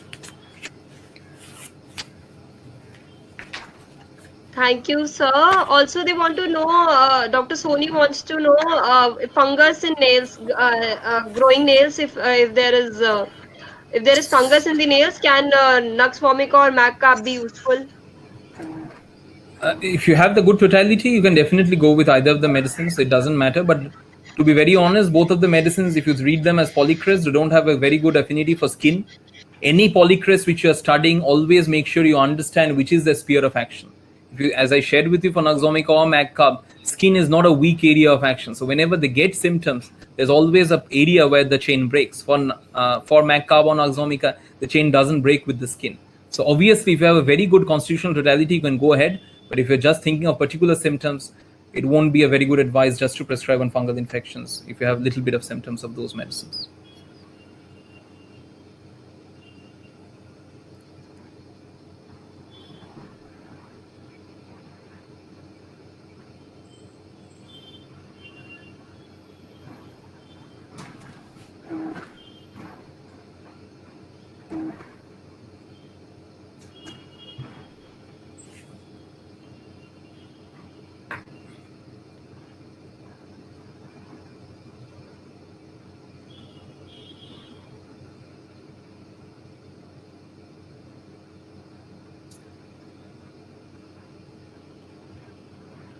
Anything else? Dr. Yashika, are you there? बहुत पंगा हो रहा है यार net का. There is an issue. Saptarishi sir, there is one more question. Dr. Yeah. Shivranjani C wants to know the differentiation between the MagCarb and MagMure, if you want to Very good highlight. question. Yes, good question. MagCarb and MagMure. MagMure is also a magnesium group of medicine. In case of MagMure's constipation, it's more like a dry constipation. So the stool crumbles at the verge of the anus. So it's a more crumbly constipation. Magmure has got more affinity for the liver than Magcarb. Magcarb is more like a gastric medicine, whereas Magmure is more like a hepatic medicine. So you have a lot of liver symptoms. There is pain in the right side of abdomen. That's important. Magmure is a medicine where you have a seashore aggravation, which is quite important for Magmure. Periodicity is one of the common criteria of the two magnesiums. In case of MagCarb, the periodicity can be every second day, every third day, even every third week in case of MagCarb. But in case of Magmure, you also have periodicity to a certain extent as well. I think the headache in Magmure is periodic, which is important for Magmure. But in MagCarb, it's more the diarrhea which is periodic. But in general, MagCarb can be periodic development of symptoms. But if you have to differentiate in a few symptoms, remember MagCarb is more gastric or GI tract with constipation and sourness. Magmure is more liver with constipation and crumbly nature of the stool with sea bathing aggravation, which is important. And a very good clinical tip for Magmure, which I've had good results with, is they're worse from exercise. So any leucorial discharge, menstrual discharge comes on from exercise in Magmure. But as you understand, in case of MagCarb, it is more rest which is causing an aggravation. So whenever they're lying down, whenever they're sitting down, that the menstrual flow is worse. So that's another point of differentiation between MagCarb and Magmure. Thank you, sir. There is one more question. I think we can discuss it about the stools of Nux vomica and stools of Magcarb. Can you please explain and differentiate whether it's hard or soft? Nux vomica's stool, as I shared with you, they can be constipated, they can be loose, they can have alternate constipation and diarrhea. Sometimes in Nux vomica, you can have blood with the stool as a consequence of hemorrhoids. Sometimes they can be dysenteric with a lot of mucus as well. Do remember, in case of Nux vomica and dysentery, there's a lot of cramps in the abdomen, pain in the abdomen before stool. Once the stool is passed, the pain is better. That's one of the single differentiations with mercury. Mercury, the tenesmus, the pain remains even after passage of stool. But in case of Nux vomica, in dysentery especially, in colitis, the pain abdomen or the tenesmus in the rectum is much better after stool. So you can have either varieties of stool, but you have to always have the ineffectual urging for stool, A. B, you have to have a temporary relief after evacuation, and C, there is a sensation as if not finished, irrespective of the character of stool. But in case of MagCarb, as I shared with you, the odor is very important. So sour odor is important. Children, you'll always expect a green, frothy nature of the stool. The term in the Medica is like frog spawn. So, it's like frothy, like a scummy and mucus in the stool. But as I shared with you, adults, from anxiety, they can have constipation. Again, that the nature of the stool won't differentiate. The odor of the stool will differentiate between the two. Nux vomica doesn't have any odor of the stool, and they are temporarily better after stool. And do remember, the cramps of Nux vomica is always there, differentiating which from mercury. Thank you so much, sir. I just want to request if you can type in your email ID or email IDs for the audience so that they can put up the queries at your email. If you can provide them your email ID, or if you want, if the audience want to ask any questions from Dr. Saptarshi, you can mail us at webinar@homeopathy360.com. We will connect it to the sir as well as solve your queries, because there are many questions. Plus, you can contact sir also at his email ID. He's already typed in the chat box. So if you have any queries, I just want to request that we have another speaker also, and we need to discuss the queries along with him also. So you can ask the queries in person on emails with Dr. Saptarshi, and we need to begin this session of Dr. Sahani sir with us. So I hope the audience understands. Thank you so much, sir, for such a nice and wonderful session on Nux Vomica and Macap, covering each and every aspect so beautifully as per the classical Hahnemannian philosophy. So thank you so much, sir, for such a nice presentation. I hope audience had a very great session today. Thank you Thank so you. much, sir. On Thank you. behalf of the whole team of Homeopathy 360 and DJN Group, I would like to thank you personally. Thank you. Thank you so much. Thanks a lot. So I think now I should thank you, sir. I think I should invite Dr. M.K. Sahani, sir, with us. He's joined us. So I would like to invite sir. He was Dr. M.K. Sahani, sir, will be discussing on the on the unifying the concepts of organon of medicine and repertory for chronic case. So I would like to welcome him and hand over the session to him without wasting any more time. Sir, Good, good afternoon again. You are able to listen to me? You are able to listen to me, please? Hello? Sahani, sir. You are able to listen to me? Yes, Sahani sir, your voice is very clear. Okay, okay. So good afternoon again. It is wonderful listening Dr. Banerjea about the behavioral Medica. It is something that I have already studied, read some of the literatures, and I also listened. Today I feel I got a good information from him about some of the Vomica and the Magnesia.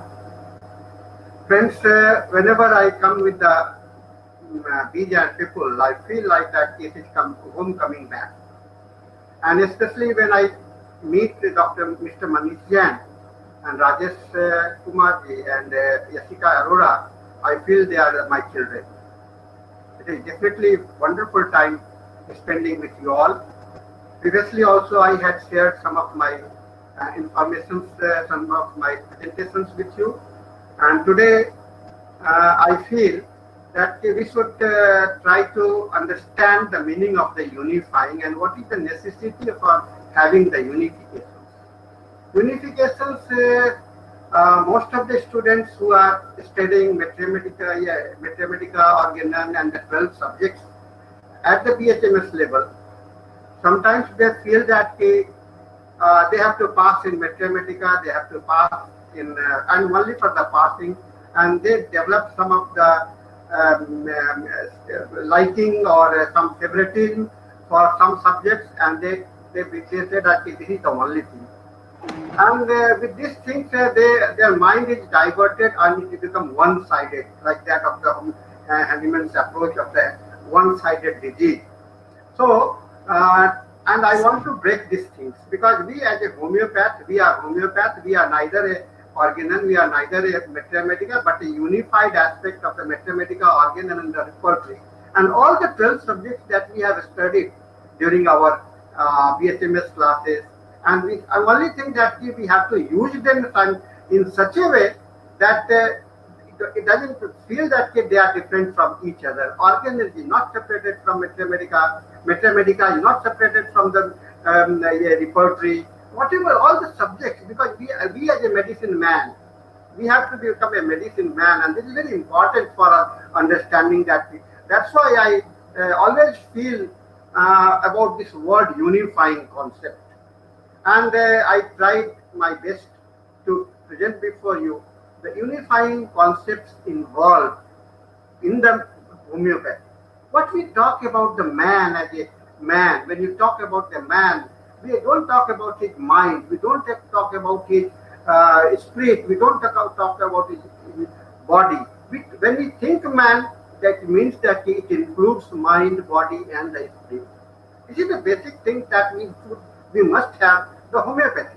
Homeopathy is also the Organon, Mathematica, Repertory, Pharmacy, all these subjects are included and they have to be. So this sensation has to be developed and nurtured in our mind. Friends, with these wordings, I'm going to, at present, I'm trying to involve the Organon of medicines, Repertory for the chronic care. because Organon and the Repertory and Materia Medica, unless you use them simultaneously, unless they are at the same time, and unless they are unified together, so that's why it is necessary, and where you feel that I don't need Repertory. When you say that I don't need Repertory, I practice only in the therapeutic way, I practice this way, that way, I say no. We must practice in a homeopathic way. And what our guidelines is only from Dr. Henneman. I'm proud that Dr. Henneman has given you a very comprehensive idea about the medicine. And once you imbibe his spirit of having the philosophy, having the medicines, and having the repertorial totality, it becomes very wonderful to become a homeopath. What I have experienced during my lifetime, and as I have shared it with my parents, from friends, and all you youngsters, I always feel that you students are my teachers, because I learn from you. Your curiosity, your desire, it inspires me, give me inspiration to learn many more things. So still I feel I am young, not old as that of the 68 years old. So friends, let us start with this topic, unifying concepts involved in organon of medicine and repertory for the chronic.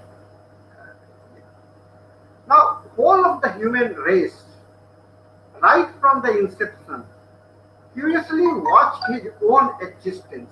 His interest arose to the extent of attempting to create himself. What we have now, we are trying to create a man. We have the robots type of the man. It is only the thing that we are very much curious about ourselves. Life which is observed within the limitations of birth and death has been experienced only in the two states, health and the disease. And we as a physicians, we as a practitioners, we as a medical man, we try to differentiate between the chronic disease and the acute disease.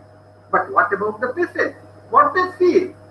As a patient, he is not neither concerned about the acuteness or the chronicity. For him, the only is the problem and it has to be solved. So, unifying the feelings of the patient along with your philosophy and making it possible to have a medicine, this is wonderful things that you can do. Speculations about essential nature of life belongs to the domain of metaphysics.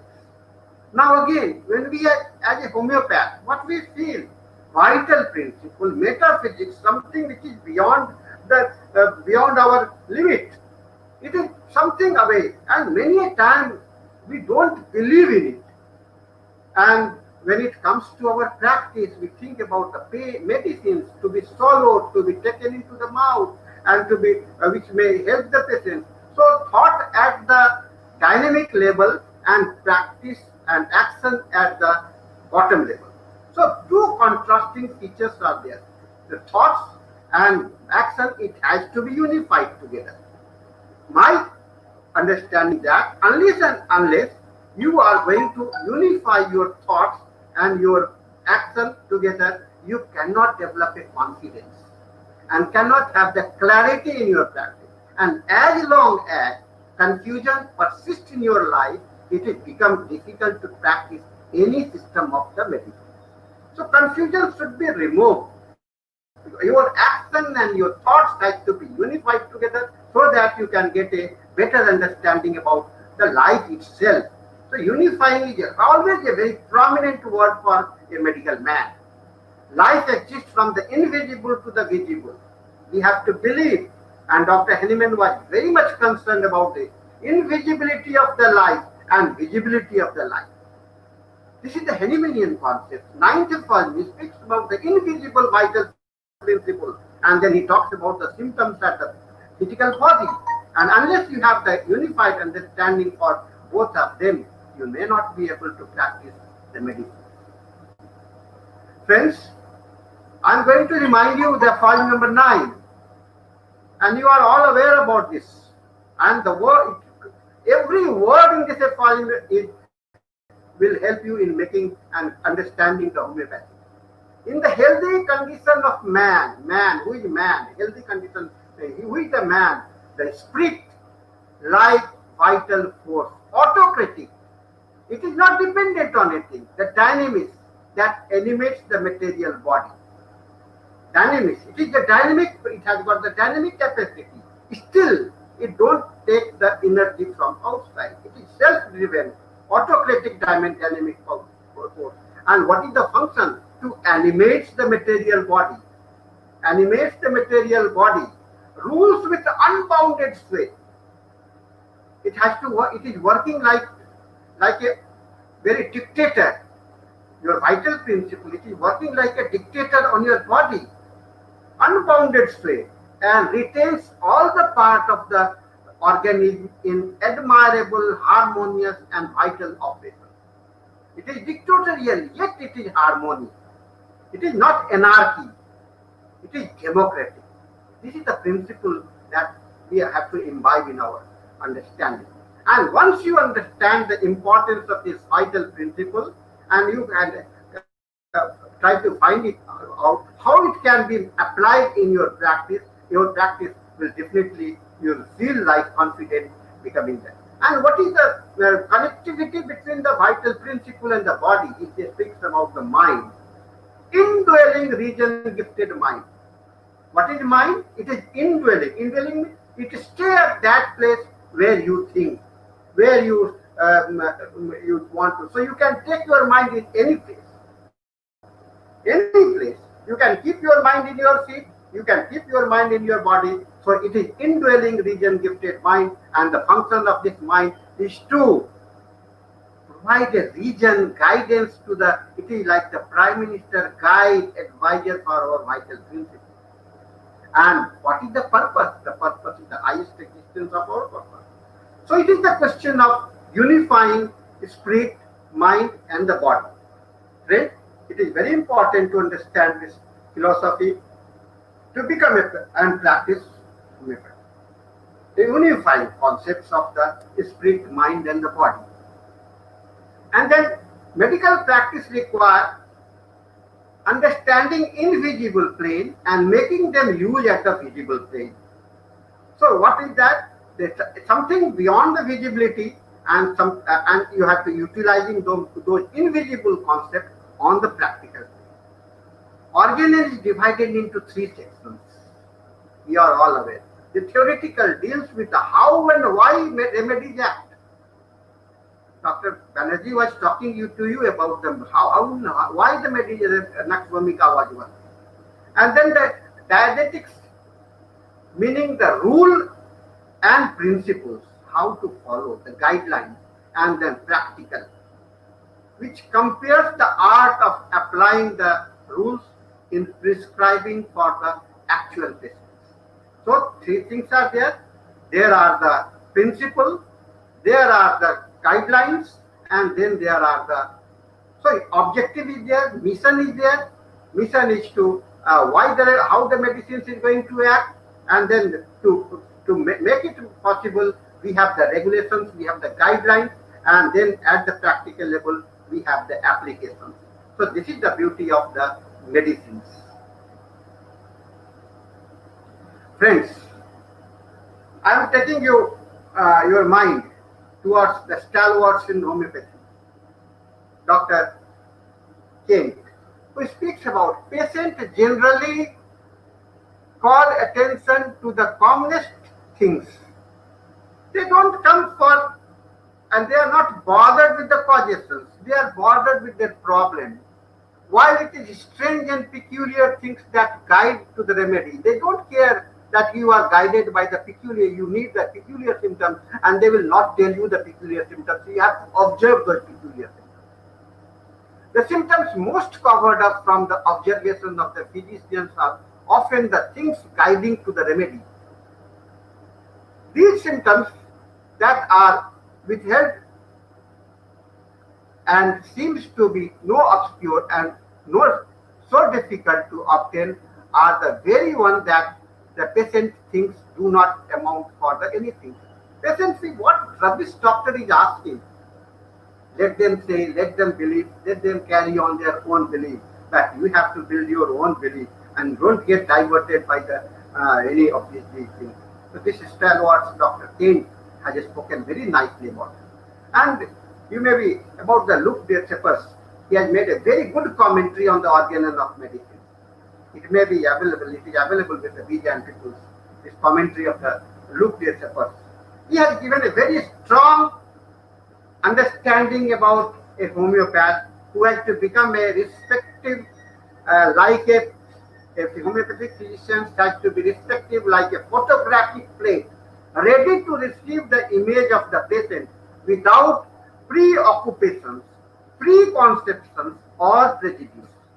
Sympathetic listening is required, but every homeopath can listen empathetically and establish a good rapport with the patient. You have to be a listener, but you don't have to get attached. You have to be very indifferent, and at the same time you have to be a caring heart. Both that things has to be unified. Again, the unified aspect is here, and this is the Luke Shepherd's remarks on one of the statement of Dr. Henneman. Now coming to the founder and his understanding about the repertory. For the convenience of treatment, we require merely to jot down after each symptom all the medicines which can produce such a symptoms with tolerable accuracy, expressing them by a few letters, like the ferrum and like this, and bear in mind the circumstances under which they occur. They have a determining influence on our choice and proceed in the same way with all the other symptoms. Noting by what medicines is excited from the list so prepared, we shall be able to perceive the which amount of medicines homeopathically covers the most of the symptoms present, especially the most peculiar and characteristic one, and this is the remedy sought for. This is the remarks in the Medica Pura. In the Medica Pura, he says, you take the symptoms and you see how many remedies are there, and then you keep on jotting down. This is the repertorial process. So he has given you the foundations for the repertory itself in the Organon of the in the Medica Pura. And before that, Fragmenta de Veribus Medicamentorum Positivus, he speaks about we get the informations in fragment. And what is the duty of the physicians is to unify all the fragments together so that we can have a very good story. So from words, we have to create a sentence, and from a sentence, we have to create a story. This is the story, and that story is the medicines. Medicines is the story coming, which is storing all the information which has been obtained, which has been you have gathered from the patient in a small piece. Patient is talking it from here and there. You have collected and you have devoted so much hour from the patient, and all those symptoms needs to be unified together so that you can create a small totality of the information that will provide and that will make you the understanding about the medicine. And repertory is an aid to the Materia Medica to apply the principle of medicines in homeopathy.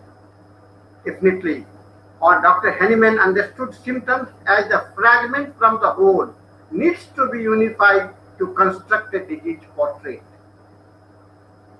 In 153 aphorism, Dr. Henneman, he writes, in this search for homeopathic specific remedy, that is to say, in this comparison of the collective symptoms of the natural disease with the list of the symptoms of known medicines in order to find these an artificial morbific agent by similarity of the disease. And in the footnotes, he gives credit to Dr. Bonigessen. He says, Bonigessen has done a great job by publications of the characteristic symptoms of homeopathic medicines, and his repertory has rendered a great service to the homeopathy, as well as Dr. Jar in his handbook of principle of symptoms. So what say? To fulfill the idea of that is contained in FR number 53, the usefulness of the Barniguson's repertory is there. So he gives the credit that Organon can be actualized, the volume of the Organon can be actualized through the repertory. Then he also similar between the group of symptoms of the disease and the medicine, and this is the purpose of the use of the repertorial analysis. So friends, I am trying to unify and making you understand that the need for the understanding Organon 153 FRU and then applying the repertory also. Again in 155 fifth edition, I say without any considerable disturbance for the employment of these most appropriate homeopathic remedy, it is only symptoms of the medicine that correspond to the symptoms of disease that are called into play. So repertorial simillimum is like tuned musical simillimum. Music, what is music? It is the tuning of all the instruments. So repertorial symptoms is also like a musical unifications of all symptoms. Friends, modern pathology are accepted in large part of the schools for medicine and serve as the common base for the therapeutic art. There are enough variations and differences, particularly in general pathology, for understanding the chronic disease. But homeopathy differs with the regular medicine in its interpretations and applications of several fundamental principles of science. It is these differences of interpretations and the practice growing out of them which give homeopathy its individuality and continue its existence as a distinct school of the medicine. We don't have to compare. We need not compare with others. We have our own distinct philosophy. We have our distinct system of the medicine which is complete in itself. We have to be proud about our system. We have to practice devotedly our homeopathic system of the medicine. So, homeopathic medicine, medical science views the fact of the universe in general and medical practice in particular from the vitalistic substantial standpoint, that is from the standpoint of the substantial philosophy. So it is our philosophy, it is vitalistic, it is very uniform, it is very unique, and it is very dynamic. And all these things forces us to include life, mind, and substantial entities having the real objective in existence. So in homeopathic philosophy, life, mind, body are the fundamental verities of the universe. According to Hahnemann's, in file number 77, Nature of the Chronic Disease, it says, the true chronic disease are those which owe their origin to the chronic parasitic miasm or germs, or we should say a chronic parasitic microorganism. He says, they constantly extend and notwithstanding the most carefully regulated mental and bodily habits, they never cease to torment their victims with a constantly renewed suffering to the end of his life, if left to themselves without an aid of a special remedy under the law.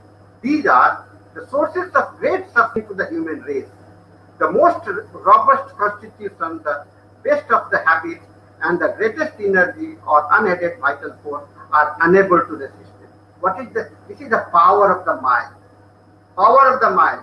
Even the very robust and very strong vital force, it cannot survive. And as long as this magnetic factor, and this is the domain of the chronic disease.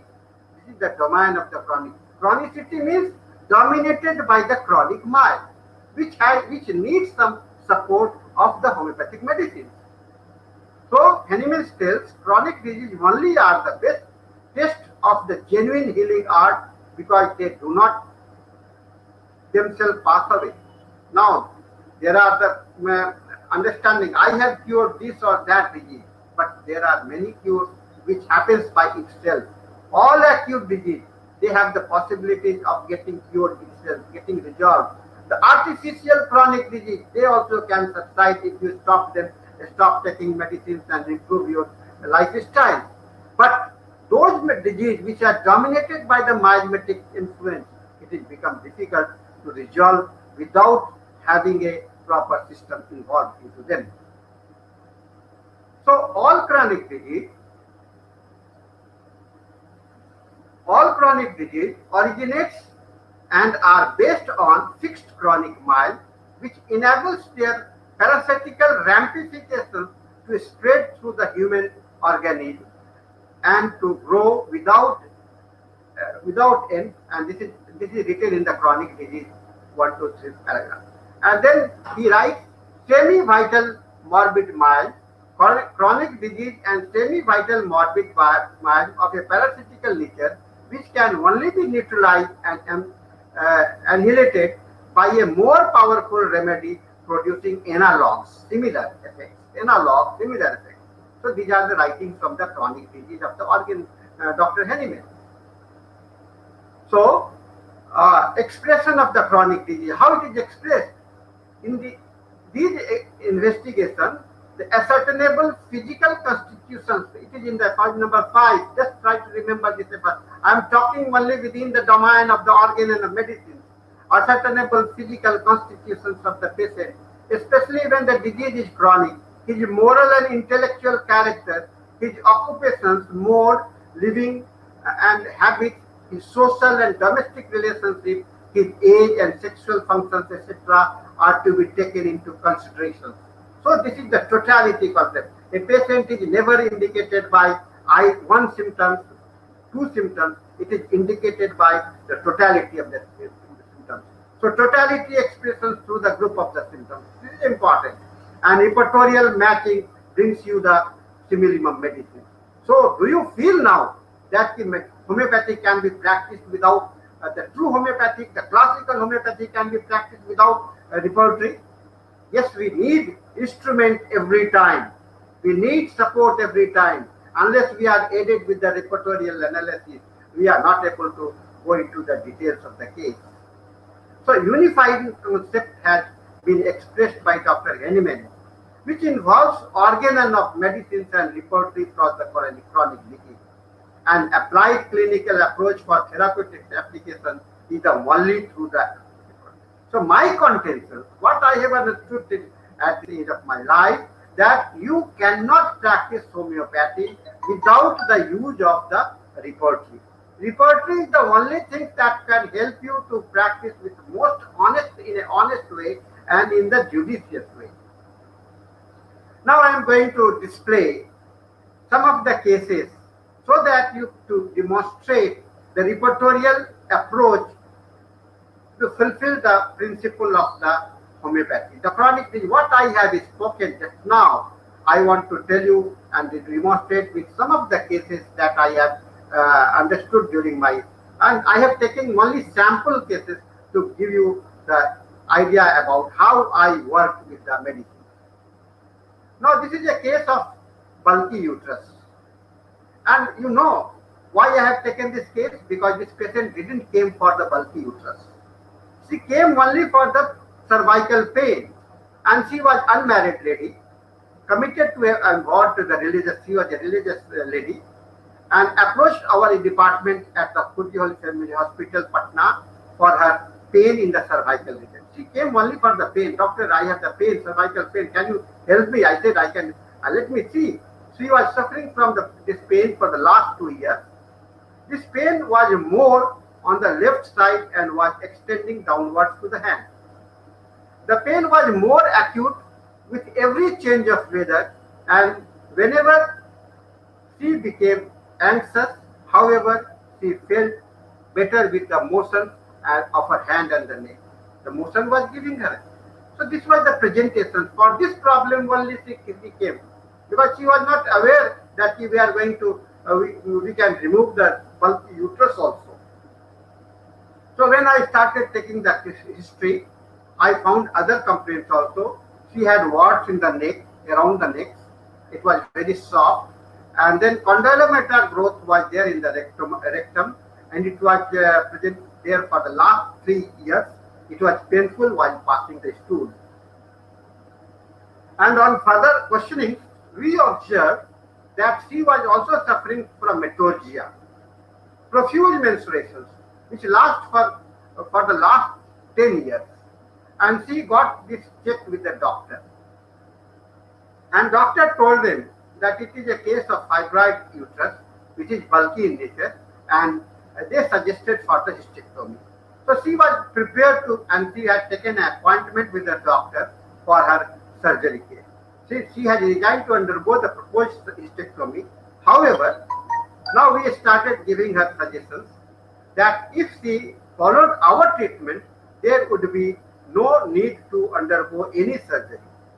She was delighted to accept our treatment in total. So now she left the idea of getting she cancelled the appointment with the doctor, and she said, "Let us wait for some time and see your way of practicing." Now this is the report of the ultrasonography, which displays the bulky uterus. Now this is another slide for it. This is another display of the same case. This is another display of the same case. This is the same case. And this is the report where it indicates that bulky uterus.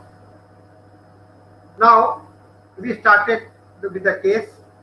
We went into the past complaints. She had suffered from jaundice at the age of 14, discoloration of elbow joints in the childhood, abscess in axilla at the age of 12 years, which was operated, glandular growth in external throat, operated at the age of 13. And when we inquired about the family, her father was a farmer and he died of the kidney problem. Mother was diabetic. One brother was also diabetic. She had 3 brothers and 3 sisters. Her parental grandmother suffered from the joint pain. 2 of her maternal uncle have heart problems. So now the heart problems and the diabetic, so much background is there of the family, in the family history. And with this, next we went into the patient as a person. I told you she has joined the religious life of her own choice. She didn't, nobody compelled her to become a sister. And only because she wanted to serve the people, she wanted to help the people. This was, I questioned again and again, and she said, she submitted me. No, doctor, you believe me that it is my choice. And she was a silent sufferer and usually suppressed her anger. Her suffering much at the death of her father and felt unconscious at the news. So you can understand her sensitivity. And that's why I believed also that she became unconscious at the news of death of her father. She was a sympathetic woman who wept easily. She enjoyed traveling and meeting people. It is very important because of this only, traveling nature and meeting people, community based, she was enjoying the life of being a sister. Her physical presentation, she was tall and well built. Teeth had some cavity, tongue were indented, usually constipated. She liked sleeping on her abdomen. Sleep position was abdomen. She liked cold session. Her suffering from the prolonged menstrual flow. Now, analysis of the case. What I told you, she was a sympathetic and caring lady. Religious affections was dominating in her personality. Serious about her duty, but at the same time indifferent to the surrounding. She got angry easily, but this was not reflected in her action as it was suppressed within. So two phenomena you are getting. You are getting the background of the miasma here. You are getting the miasma and you are getting the presenting problem and the situations that has arisen up. She became indifferent at one stage and she is carrying at the background of the miasma. Let's see. Next. So we had the repertorial rubrics: anger suppressed, color blue desire, sympathetic, traveling desire, indented tongue, and this is the combination of the rubrics. The mental rubrics, the physical rubrics, the skin presentations, everything was there, and all this was meant for drawing the completeness, mind, body, and the spirit. This was the philosophy for me, to combine all and take the rubrics from all the three planes of the life. Now we repertorize with the radar opus repertory. At that time, the version that was available at that time, and you see the medicines phosphorus, sepia, and carcinosin on the first line. Sepia, sepia, phosphorus, and the carcinosin on the first line. Now, choice of the remedy. Sepia was reflected well in the repertory. I don't feel that it was phosphorus, only because the indifferences nature is not there in the phosphorus. Sepia has got the indifferences quality also. Carcinosin was also at the same level. Sepia didn't cover the thirst and soft words. Carcinosin was not with the blue color, desire and indented tongue. Then family history. It suggested that carcinosin is the dominating. You may have the repertory in the radar opus and the generality chapter. You can get a rubric there. I have not taken this rubric. Family history of diabetes. Family history of diabetes. There are few medicines along which the carcinosin is there. We feel that carcinosin will pave the path for sepia. Our choice of medicines was carcinosin at this time. So we transmitted the carcinosin 0/1 on 31st January in 2007. The patient was advised to take ultrasonography of the abdomen. It was done on 2nd March 2007 and the report was submitted, that report that I told you, on the 3rd March 2007. She reported on 3rd March about feeling better and the pain in the neck was much reduced. The same medicines was continued and on 12th March she reported again the complaints of the pain. Now the pain relapsed in the abdomen, indicating that onset of the mens. So now at this moment I feel that we should go back to the sepia, and so we transmitted sepia at this on the same day. And after sepia, she reported for her first mens flow on 16th March 2007. This time the flow was less and with no feeling of weariness. She kept reporting of no further problem, a more freshness feeling. Some of the words also fell down. We suggested a fresh ultrasonography report. Report was submitted on 19th April 2007, which indicated that the fibroid disappeared. It did not exist anymore. Now I am going to show you this is the report of the uterus, sonography of the uterus, where you don't find any mark of the, it seems to be like a normal uterus photograph. You see that it indicates that it is completely resolved. So now the totality is covered with the indicated remedy. We felt that there is no need to consider the pathological data. This case of sepia was covered miasmatically by the carcinosin. We removed the miasmatic, the chronic disease. Then following the right path, medicine will follow the law of the cure. The selection of the right medicines requires correct prescription, perception of the case and the dominating point. Now, friends, you may ask whether in every cases of the chronic disease we have to go for a miasmatic prescribing, a nosodes or something like that. Friends, here are the controversy. And in some of the cases, I don't find any miasmatic, any backgrounds of the history. And I found that they don't have, I don't prescribe. And on the basis of the totality of the symptoms, I prescribe and only the first choice of the medicine is able to remove the carcin effect of the miasma. So there are the two approaches are there. We can say the two-layered type. One patient with the one layer and with one totality, and other will require the two totality. First totality will remove the miasmatic effect, and second totality will remove the presenting conditions. So this is the understanding that we can get for treating the chronic disease. Now I am going to give you another cases, 15 cases, but I am not going to give you the details of all the 15 cases. Only one illustrated case of the hypothyroidism I am going to share with you, and thereafter I will be giving you many more thyroid cases, and I will show you how I came to the totality, although all the cases were of the hypothyroid. This was the project that we had conducted sometimes back in 2018, where we took 15 hypothyroidism cases for our in our analysis. And this illustrated case, it was taken on 12th January 16.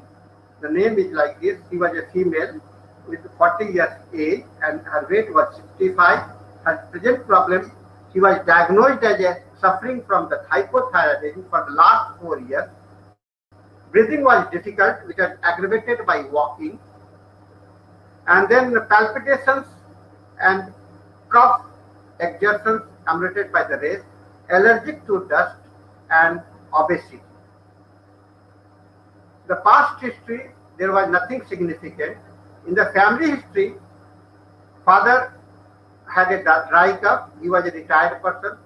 Mother was hypertensive, she was a housewife, and brother and sisters, she was only self. She had two brothers and she was alone. She was married in 1996.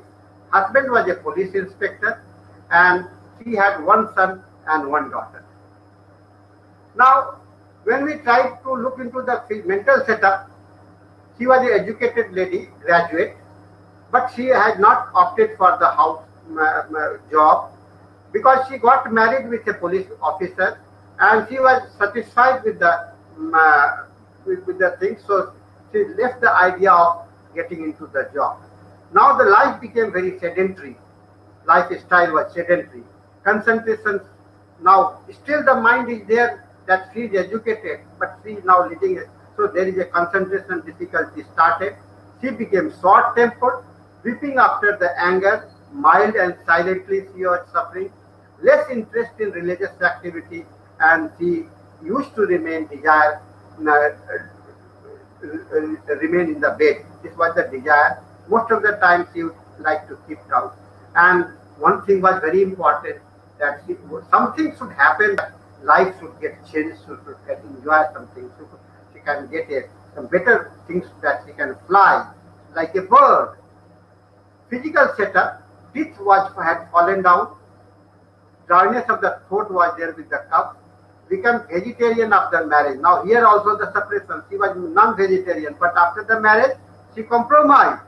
Nausea, vomiting tendency, eating after, stool was constipated, palpitations aggravated by walking and exertion, respiration difficult, cough. Now this is a divided personality. One personality trying to make a compromise, and other personality trying to come out from the life. And this is the breaking point from where the thyroid and the hormonal system broke down, and the pathology arose for the hypothyroidism. See the report, 12.5 TSH, ESR 20, and ovarian cyst was there. Rubrics we selected: mind, bed, remain in desire 2. Mind memory weakness for the proper name. Mind change desire. Very beautiful rubrics are there. Nausea, drinking after. Chest palpitations, anxiety, exertion during. Chest palpitations, cough during. Respiration, difficult, cough during. And respirations, palpitations, difficult with the palpitations. And he had a general, in the generality chapter, there is a hypothyroidism like rubrics in your report. The choice of the remedy was pulsatilla. The pulsatilla 0/1 was taken, was given. Pulsatilla basic theme is the changeability, is the better reflected in this patient. Pulsatilla 0/1 was transmitted through the air on 12th January 2016. Case monitoring was done through the TSH and other physical and mental symptoms. Now see the repertorial totality, the pulsatilla indicating all the rubrics that I had taken.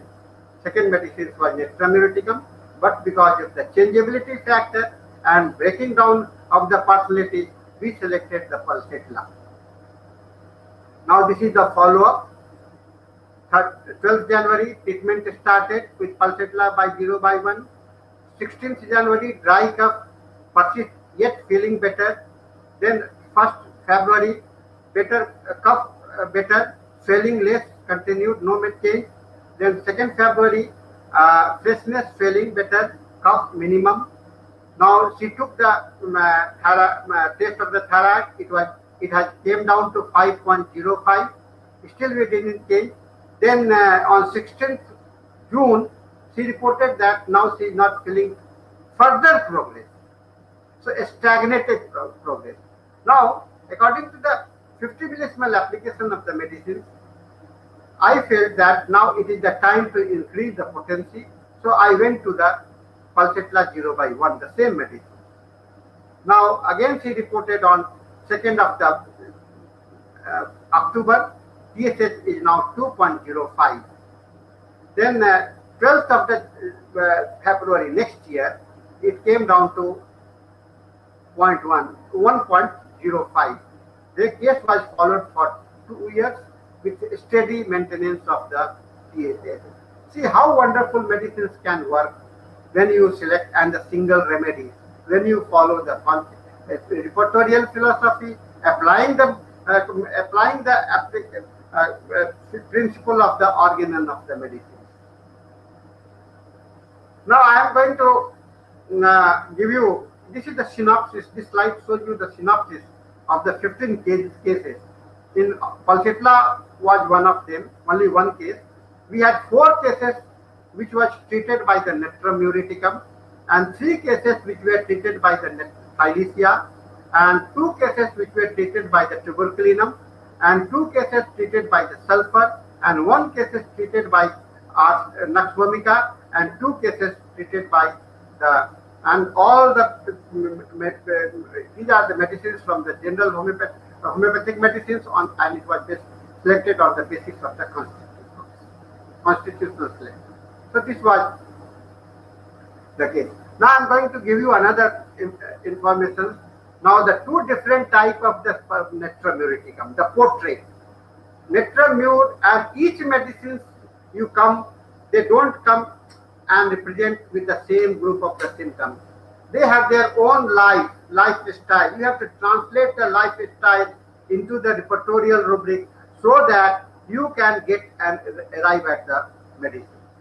So this totality, you see the Netramuroticum with the rubrics of grief, then nose perspirations, and all these slides gives you the Netramuroticum. This case was also the Netramuroticum. This 16 months it was treated and it got cured. And this after the 15th month, this case was cured. Now this is another case of the Netramuroticum, and here also you see the totality. The Netramuroticum is there, and it was cured with this within 15 months. And then another slide is with the 16 months. Here the see the in every slide you the different totality, the different symptoms are there, but they are coming and indicating the Netramuroticum only. This slide with Netramuroticum only. Every slide it is making you the indicating the Netramuroticum. This is the 4th slide of the Netramuroticum. Then you see the silesia, the two cases of the silesia, the two different totalities, two different type of the symptoms, but the medicines are the silesia. And it is also very important. So this understanding indicates that whatever may be the nomenclature of the disease, it is the totality of the symptoms, totality of the presentation, which is useful for giving you the indications for the medicines. We don't have to think about the medicines. We don't have to think about the. We have to only think about the totality, how it is presented and how it is portrayed. And this is what Dr. Henneman wanted to you. You see the symptoms, they have fragment, and then you try to unify, you will get the remedy. So unification of the symptoms is important. To unify them, you can unify them only through the repertory. There is no other process by which you can unify. It is like tuning. That several in the musical system, what you do, several instruments are being played and they are tuned so that you can get a musical tone. And here also, these are several symptoms are here and they are unified in such a way that they get the tune of the netramuroticum, they get the tune of the silesia, they get the tune of the medicines. So this is the philosophy, and that is being actualized through the report. This is also a silesia case, and this one was treated in the 16 months, and this is the 15 months it was treated, and it is very important understanding that you can have. Now, this is tuberculinum cases, the two different phases of the tuberculosis, the two different phases of the silesia, the different phases of the Nux vomica, the different phases of the silesia, the different phases of the netramuroticum. It is the patient, they are coming in the different disguise, but they are carrying the same theme within their life. So presentations and disguise, one can dress themselves in a different way, but at the inner point they are only one. So expressions outside and the visibility. So through the symptoms we are observing the dynamic, the invisible things. And what is the invisible? The medicine is invisible. Netramurotic is invisible. And through the symptoms, if you try to look at, you will not be able to arrive at the netramuroticum. You will not be able to arrive at the Nux vomica. You will not be able to arrive at the Nux. You can think only about on the therapeutic basis, only few medicines. But any medicines from your Medica can be the tools for giving you the invisible. So symptoms are invisible. Symptoms are very important for you. This is silesia, this is silesia, this is Nux vomica and the silesia, this is tuberculinum I showed you. Now this is sulfur. One important product that I have taken in the sulfur is the fastidious. Fastidious. Have you ever thought about the sulfur to be a very fastidious remedy? But Radar tells you that sulfur is fastidious in one way. Why? Why? Yes, it is there. Only because sulfur has got the presentations of being not to be convinced by any means. Hard to please. Hard to please is the consciousness that is there in the Frederick Soil's message. So they have changed the idea, changed the meaning of the cane into different meaning. So to accommodate large group of the medicines for the fastidious. In fastidious chapter rubrics, you will find so many rubrics, so many medicines. About 60 to 70, I don't remember the exact number, but 60 to 70 remedies are there, which are fastidious nature, and they are representing the invisibility of the sulfur, invisible aspect of the sulfur that is to be observed. So, friend, my content and understanding to tell you is that you have to see the invisible things, you have to see the vital principle, you have to see the invisibility of the that is there, and through the known symptoms. This is the unifying factor between the invisibility and the visibility. This is important message from the Organon and Homeopathy. Arsenicum. And then this is the two cases of the arsenic. So, keynotes for the homeopathic prescribing is Nothing can be known of a disease except through the symptoms. This is the final verdict, judgment from the organ. Nothing can be known of a disease except through the symptoms. Symptoms are the unfailing guide in selection of the remedy. You don't have to think otherwise. Pathology, whatever it may be, it is the symptoms that is important. It is the patient who is ill, not his parts or his organ. The grand generalization, the grand totality, the patient is composed of symptoms. That you have to keep in mind. Symptoms are the only unfailing guide to the selection of the remedy.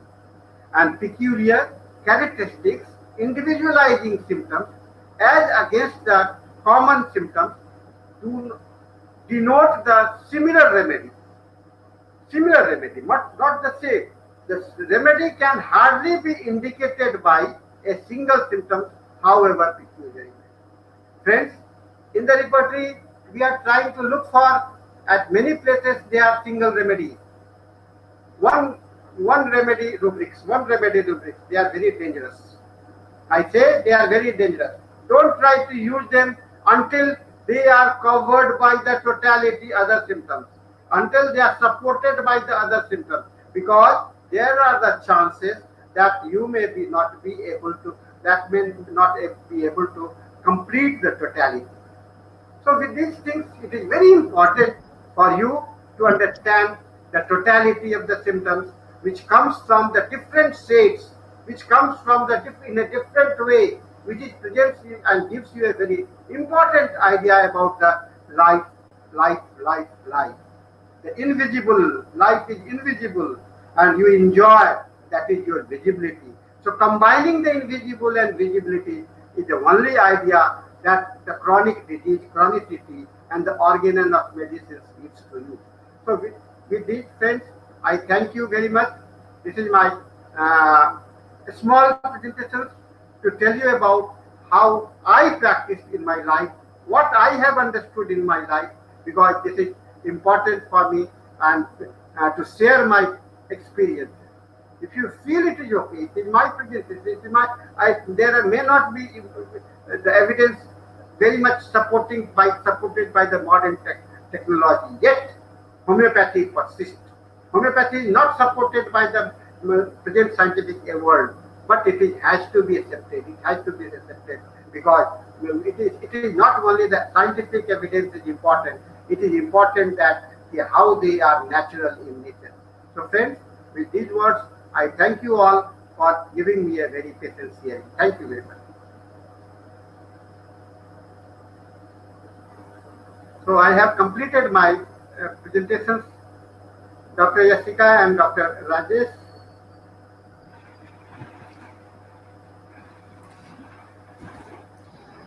Dr. M.K. Sahani sir, thank you so much. It is a wonderful session. I must say, the audience will definitely be get enlightened by your wisdom. And let me see if Yeah, Dr. Yashika is available to yeah, for Dr. further Rajesh, proceedings. I'm here. Yes, sir. Yeah, I'm here only listening to Okay. sir. So I just want to thank sir for such a wonderful session, and I want to request the audience to please put up your questions if you have any queries from sir, so that we can discuss the queries. There is a question, sir. I think this was from Sharmishta. Anyways, I want to request the audience to please type in your questions, please, for Sahani sir.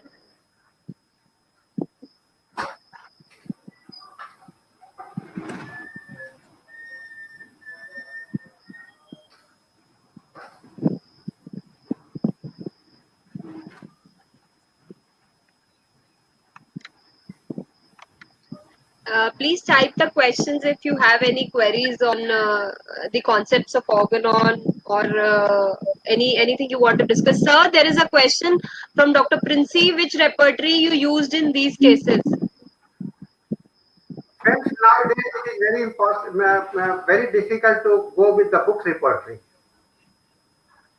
So now and to the youngster also, who are very much fastidious in nature, who are very hurried in nature, impatient in nature, I usually suggest that they should go for the computer repertory. That is the radar opus. And I feel that this radar opus is to be the complete in itself. It has got every feature and it is at your fingertips. Whenever I am seated in my clinic, right from my computer remains open with radar opus open, and I am sitting with the computer with the radar opus. Radar opus is supporting me like a aid to my brain. I feel that my brain has been extended through the radar opus. This is important message for you youngsters. Yes, there are the strategy. Strategy is very important. We must have that to develop our strategy, how to use the repertory. And there should be a platform, a strategical repertory, making the radar opus to be your strategical repertory. I say Kent is the best. I say the Bonigesons is the best. I say the Boger is the best. The three platforms are there. Three platforms are there. The Kent platform, Kent principles, Kent way, the Bonigesons way, and the Boger's way. These are the basic foundations, along with so many regional repertories. So many regional repertories are there. But all these three philosophy gives you the different facet of the presentation. When you look for the Bonigeson's repertory, what happens? You are concentrated only with the general rubrics. General rubrics. You have to select only the general rubrics. And many a time we fail to get the general rubrics. This is the practical difficulty we have. I don't say that we cannot utilize the Bonigeson's repertory. The Bonigeson's concept is the best and it is the foundation for the repertory. We cannot ignore the Bonigeson's idea. But for the purpose of the practical purpose, when we fail to arrive at the general rubric, what to do? Kent says, yes, there are the chances, there are the situations, and you can get the particular rubrics. You have to find out the characteristics particular rubrics. And that characteristic particular rubric can be utilized along with the mental symptoms and along with the and when you don't many a time you are getting the pathological rubrics. So what you have to do? You have to select the pathology. You have to base on the pathology. Patient comes to you and no other you are unable. I say it is my limitations also. Many a time I feel difficulty in collecting so many symptoms from the patient and all from every area. But I have to start from somewhere else. So I use the pathological rubrics, I use the particular characteristics rubric, and I use the general report. And when I have, this is called the strategy. This is called the strategy. And I feel that this is a platform. You need repertory has to be a platform from where you can go travel to any place. Hana? So this understanding you have to generate in your mind and cultivate the idea of using all the repertory. Don't become a favoritism for any system. No favoritism, only the thing that what is presented, because patients are not coming from one area. They can come with the different scenario, different presentations, and what it has been told. Every patient we undertake for our treatment, they are like a new world for us. New world, Nai Dunya. Very important idea. And if you have this, if you take this spirit of entering into the new world, you have to go every time. You have to see how new it is. How new it is. It is important thing. So friends, try to practice. And nowadays time has come for you, because your generation is gifted with the computer repertory, softwares. In our generations, we practice jotting down the symptoms one by one, taking hours together to arrive at the symptoms. And I am practicing this.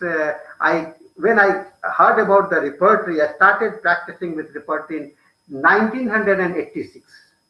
I purchased radar system in 1990, and then I started gradually one by one, and nowadays we have. So I am aware, familiar with every stages of the or development of the radar, and it has grown up like anything. It is one of the most mature platform that you can get. You may be feeling that I am making a publicity. Friends, being a teacher, being a teacher, my idea, I have a comparative view for many of the softwares. Each software has their own uniqueness. But the software in which you become more compatible or friendly, that becomes the very best software. So what happened for me, luckily or unluckily, I came only with the radar software. I am teaching other softwares also. I am teaching all the repertory also. But for my convenience, I feel that it is good for me. Yes, next. Thank you, sir. Dr. Utpal wants to ask that why taking single repertorial symptom is a danger thing. Like it is dangerous to say take a single repertorial symptom. Why? I give you example. There is a rubrics like banana desire for it, and only one medicine Theridian is there. Like you, many of the youngsters, I was also in. I got attracted. I said, let us try. I gave it didn't work. Then I made the mistake. Because when we think about the totality, see why the single rubrics, single medicines rubrics are there in the report. What is the reason for having the single rubric? Because it has not yet been, other symptoms has not yet been added and not yet been proved or not yet been clinically verified. The growth of the remedy in the repertory, you will find the three different categories of the remedy: rare remedy, middle group remedy, and large remedy. What are the meaning of the large remedy? Medicines becoming polycrest. I give you the history of the carcinosin. You know how carcinosin came up? Carcinosin started with the Faubustus small writings. Very few pages were there. I say it may be the 30 to 40 pages, Faubustus carcinosin drug picture. And that much information was there. Very few rubrics you will not find single rubrics of the carcinosin in Kent repertory. In other synthetic repertory also you will not find many of. But with the gradual use of the medicines become polycrest. This is the growth, evolution stage of the medicine. So some medicines are in the process of evolutionary development, and that's why they have the single rubrics. And you see how the rubric scenario are getting changed from one medicines to two medicines to three medicines, and now the whole of the radar opus is filled with the carcinosin. I used to joke, repertory has become cancerous now. No, it is not cancerous. It is the idea that we have to spread and ever growing. How many medicine rubrics are there for the sulfur in Allen's encyclopedia? Can you remember? 5064 1 liter. And how many rubrics you can find in radar opus? 15,000 plus. And similarly, Nux Vomica or Brainia, whatever medicines they have in the book form, you will get them. But it is the compilations. How many Materia Medica you can read in your life? 1, 2, 3, 4? No, even not that. And I have also not read, only I have seen some of the pages, but not all the Materia Medica. I keep favorite for one of few books, but most of the information that I get, I collected only from the repertory. So this has enhanced my idea or information. So you can say that it is a platform to increasing or information system. It is like a MIS to you, management information system. So friends, use of single rubrics, only answer is that it is dangerous because a patient is never indicated by a single symptom. And if you are basing on that, there are chances of failures. It may be. It is not a scientific approach. Scientific approach is that it should be, certainty should be there. Dr. Henneman has written a very beautiful article. Are the uncertainties insurmountable in medical practice? Long back in 1700 century. Very good, beautiful articles you try to read. Try to go through all the literatures of the Dr. Henneman. You will understand the beauty of having the wideness of the homeopathic principles. Yes, thank you. Any more? Thank you, sir. Sir, there is a question again from Dr. Princey that in the second case you used medicine transmission through the hair. Please explain it. Friends, those who know me, they only know me that I am a man who don't give medicines to the patient. And I prescribe, I have learned, and I am born in this drug transmission system because my father was practicing it. I followed it, and I am following it, and I am convinced, 100%, 101% convinced that this system is working. And the only belief is the invisibility of the medicines that I was talking just now. Invisibility of the principle, invisibility of the medicines. What is homeopathic medicines? Invisible medicines. Beyond the molecules. Being honest to myself, I feel how I can swallow the things which is beyond molecules. I can put only the things which has got the molecules. It is just will be giving a psychological impact. But with this beyond medicines, and it is working, that means it has got something. So there should be natural mode for application of homeopathic medicine.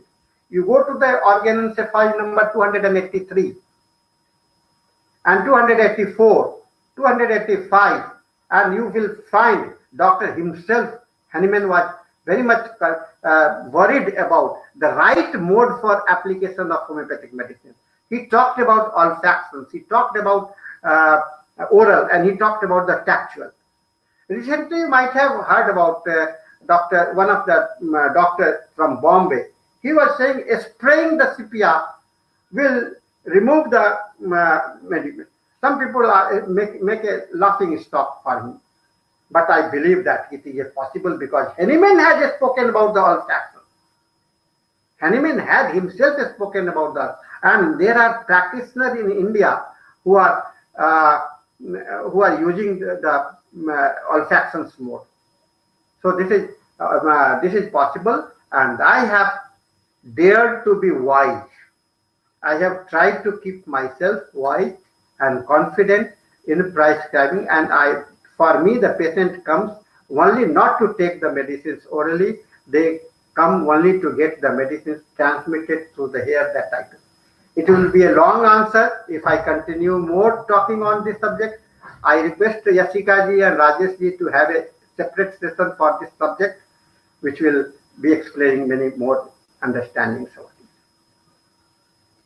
Sir, thank you so much for such an innovative concept, sharing your innovative concept. Is there any question which you want to ask? I would request the audience that we still have 10 to 15 minutes, 10 minutes left. So we can discuss some queries which can be discussed in short with sir.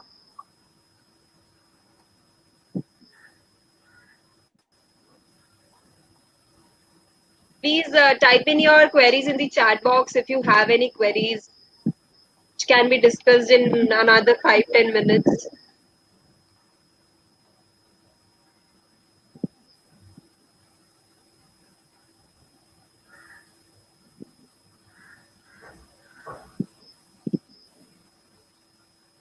I want to request everybody that I am just sending you the link to download your certificate if you of today. So I'll just post the link of that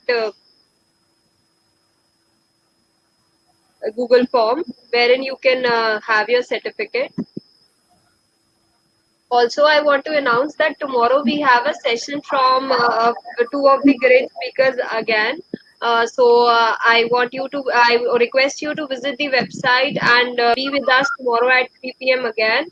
We have two great speakers, Dr. Gautam Arora sir tomorrow who will be coming, and we also have Dr. Kamlendra Tyagi sir from Jaipur who will be discussing on their topic on this respective topics. I'll just announce the topics. The Dr.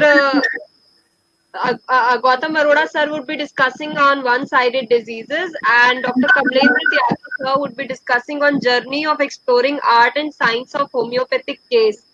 That is the complete analytical schematic examination he will be discussing. So I think this is again an innovative topic, and you will get to learn a lot. So I request everybody to be with us tomorrow again for the webinar at 3 o'clock. And I've typed in the chat box the link of the Google form for certificate. You can generate your certificate from this Google after filling this Google form, and you can fill the date of today. You'll get the certificate of today's date. So thank you so much, sir. Dr. Princey is asking, can you suggest some good books to study? Good book, what, Repertory or Organon? Dr. Princey, please revert which all good books you want to know. You want.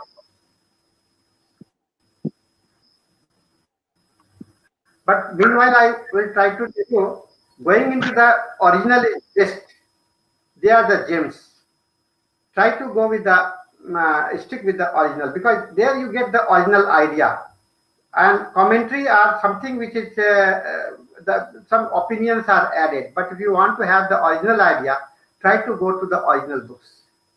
For the Organon of Medicines, the commentary of Luc de Sepper, which I was referring, it is very wonderful presentations. It is available, and for the Organon of Medicines, Luc de Sepper's commentary. And beside this, B.K. Sarkar's commentary is also very good. I have read in details from them only. I get inspired with the Dr. B.K. Sarkar's commentary very in the earliest stage.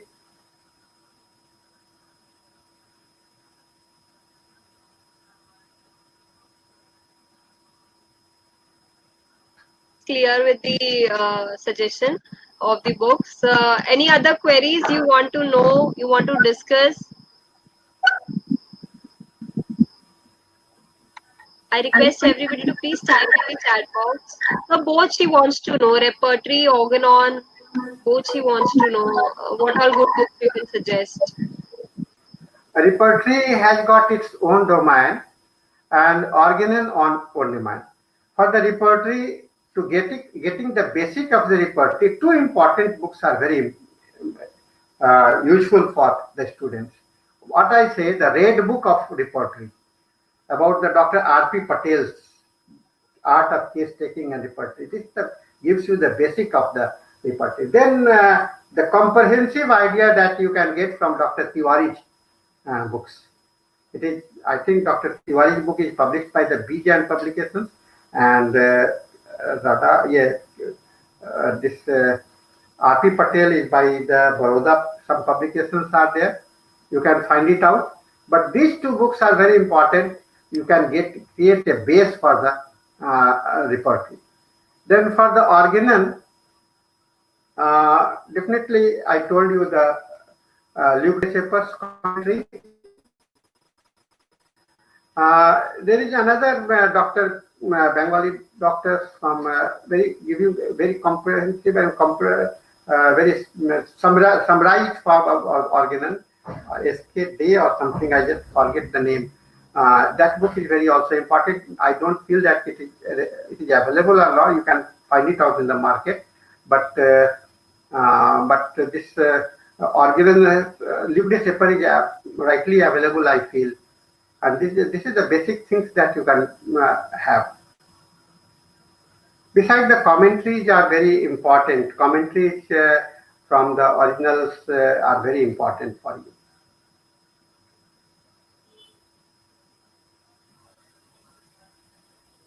Sir, please update about Repertory as well. She wants to know Repertory books too. Repertory book, I told you that Dr. R.P. Patel, Art of Case Taking and Repertorizations. This is one book. Another book is by Dr. S.K. Tiwari. Only one book by S.K. Tiwari is there for the repertory. It is Essential of Repertory. I forget the title, but you by the name you can get it, and it is published by B.J.M. So I remember that you can get it at the B.J.M. And Dr. R.P. Patel book you can get from Dr. Patel's son. Now that Dr. Patel is no more, he died a few months back. Sorry, last year only. And his sons, they are dealing with this repertory. You can. This is the procedure. And for the technical part, Kent repertory, you make it a base Kent repertory. And but instead of buying Kent repertory, if you make an investment of the software, that is better because you can get all types of the repertory and many of the books also. That is there. So you can get these things from the software. So buying one software to give you many books also. Thank you so much, sir. I think we don't have much of time left. 3-4 minutes are only left. So Okay. I want to thank you on behalf of the whole team of Homeopathy 360, Manish Jain, and as well as BJN Group for taking out your precious time always and guiding the audience so wonderfully and taking such a nice session on each and every aspect of covering as per the classical homeopathy. Thank you so much, sir, for guiding us always and being always so available that we are thankful. Obviously, the whole team of BGN is thankful to you always for being with us. I think Dr. Rajesh can also would also want to say something. If Dr. Rajesh, if you want to thank, you can also have a word to sir. Dr. Rajesh, I think he's busy. So thank you so much, sir. On behalf of him as well, I would personally thank you. Thank you for being with us, and thank you the whole audience who have been so patiently listening to us and gaining the knowledge. We hope to see you tomorrow, and we'll be there at 3 p.m. tomorrow again. Thank you so much, everybody. You can download the certificate through the link. For any queries, you can mail me at webinar@homeopathy360.com. For submission of articles on website or any presentations, you can mail me at yashika@homeopathy360.com. So thank you so much, everybody, for being with us. Thank you, sir, for being with us. Thank you. Asika ji for making this event and carrying on very wonderful work for the service of the homeopathy. I thank Bijan, I thank Dr. Yasika, I thank Dr. Rajesh, and all those who are the radar team and the Bijan team. Thank you.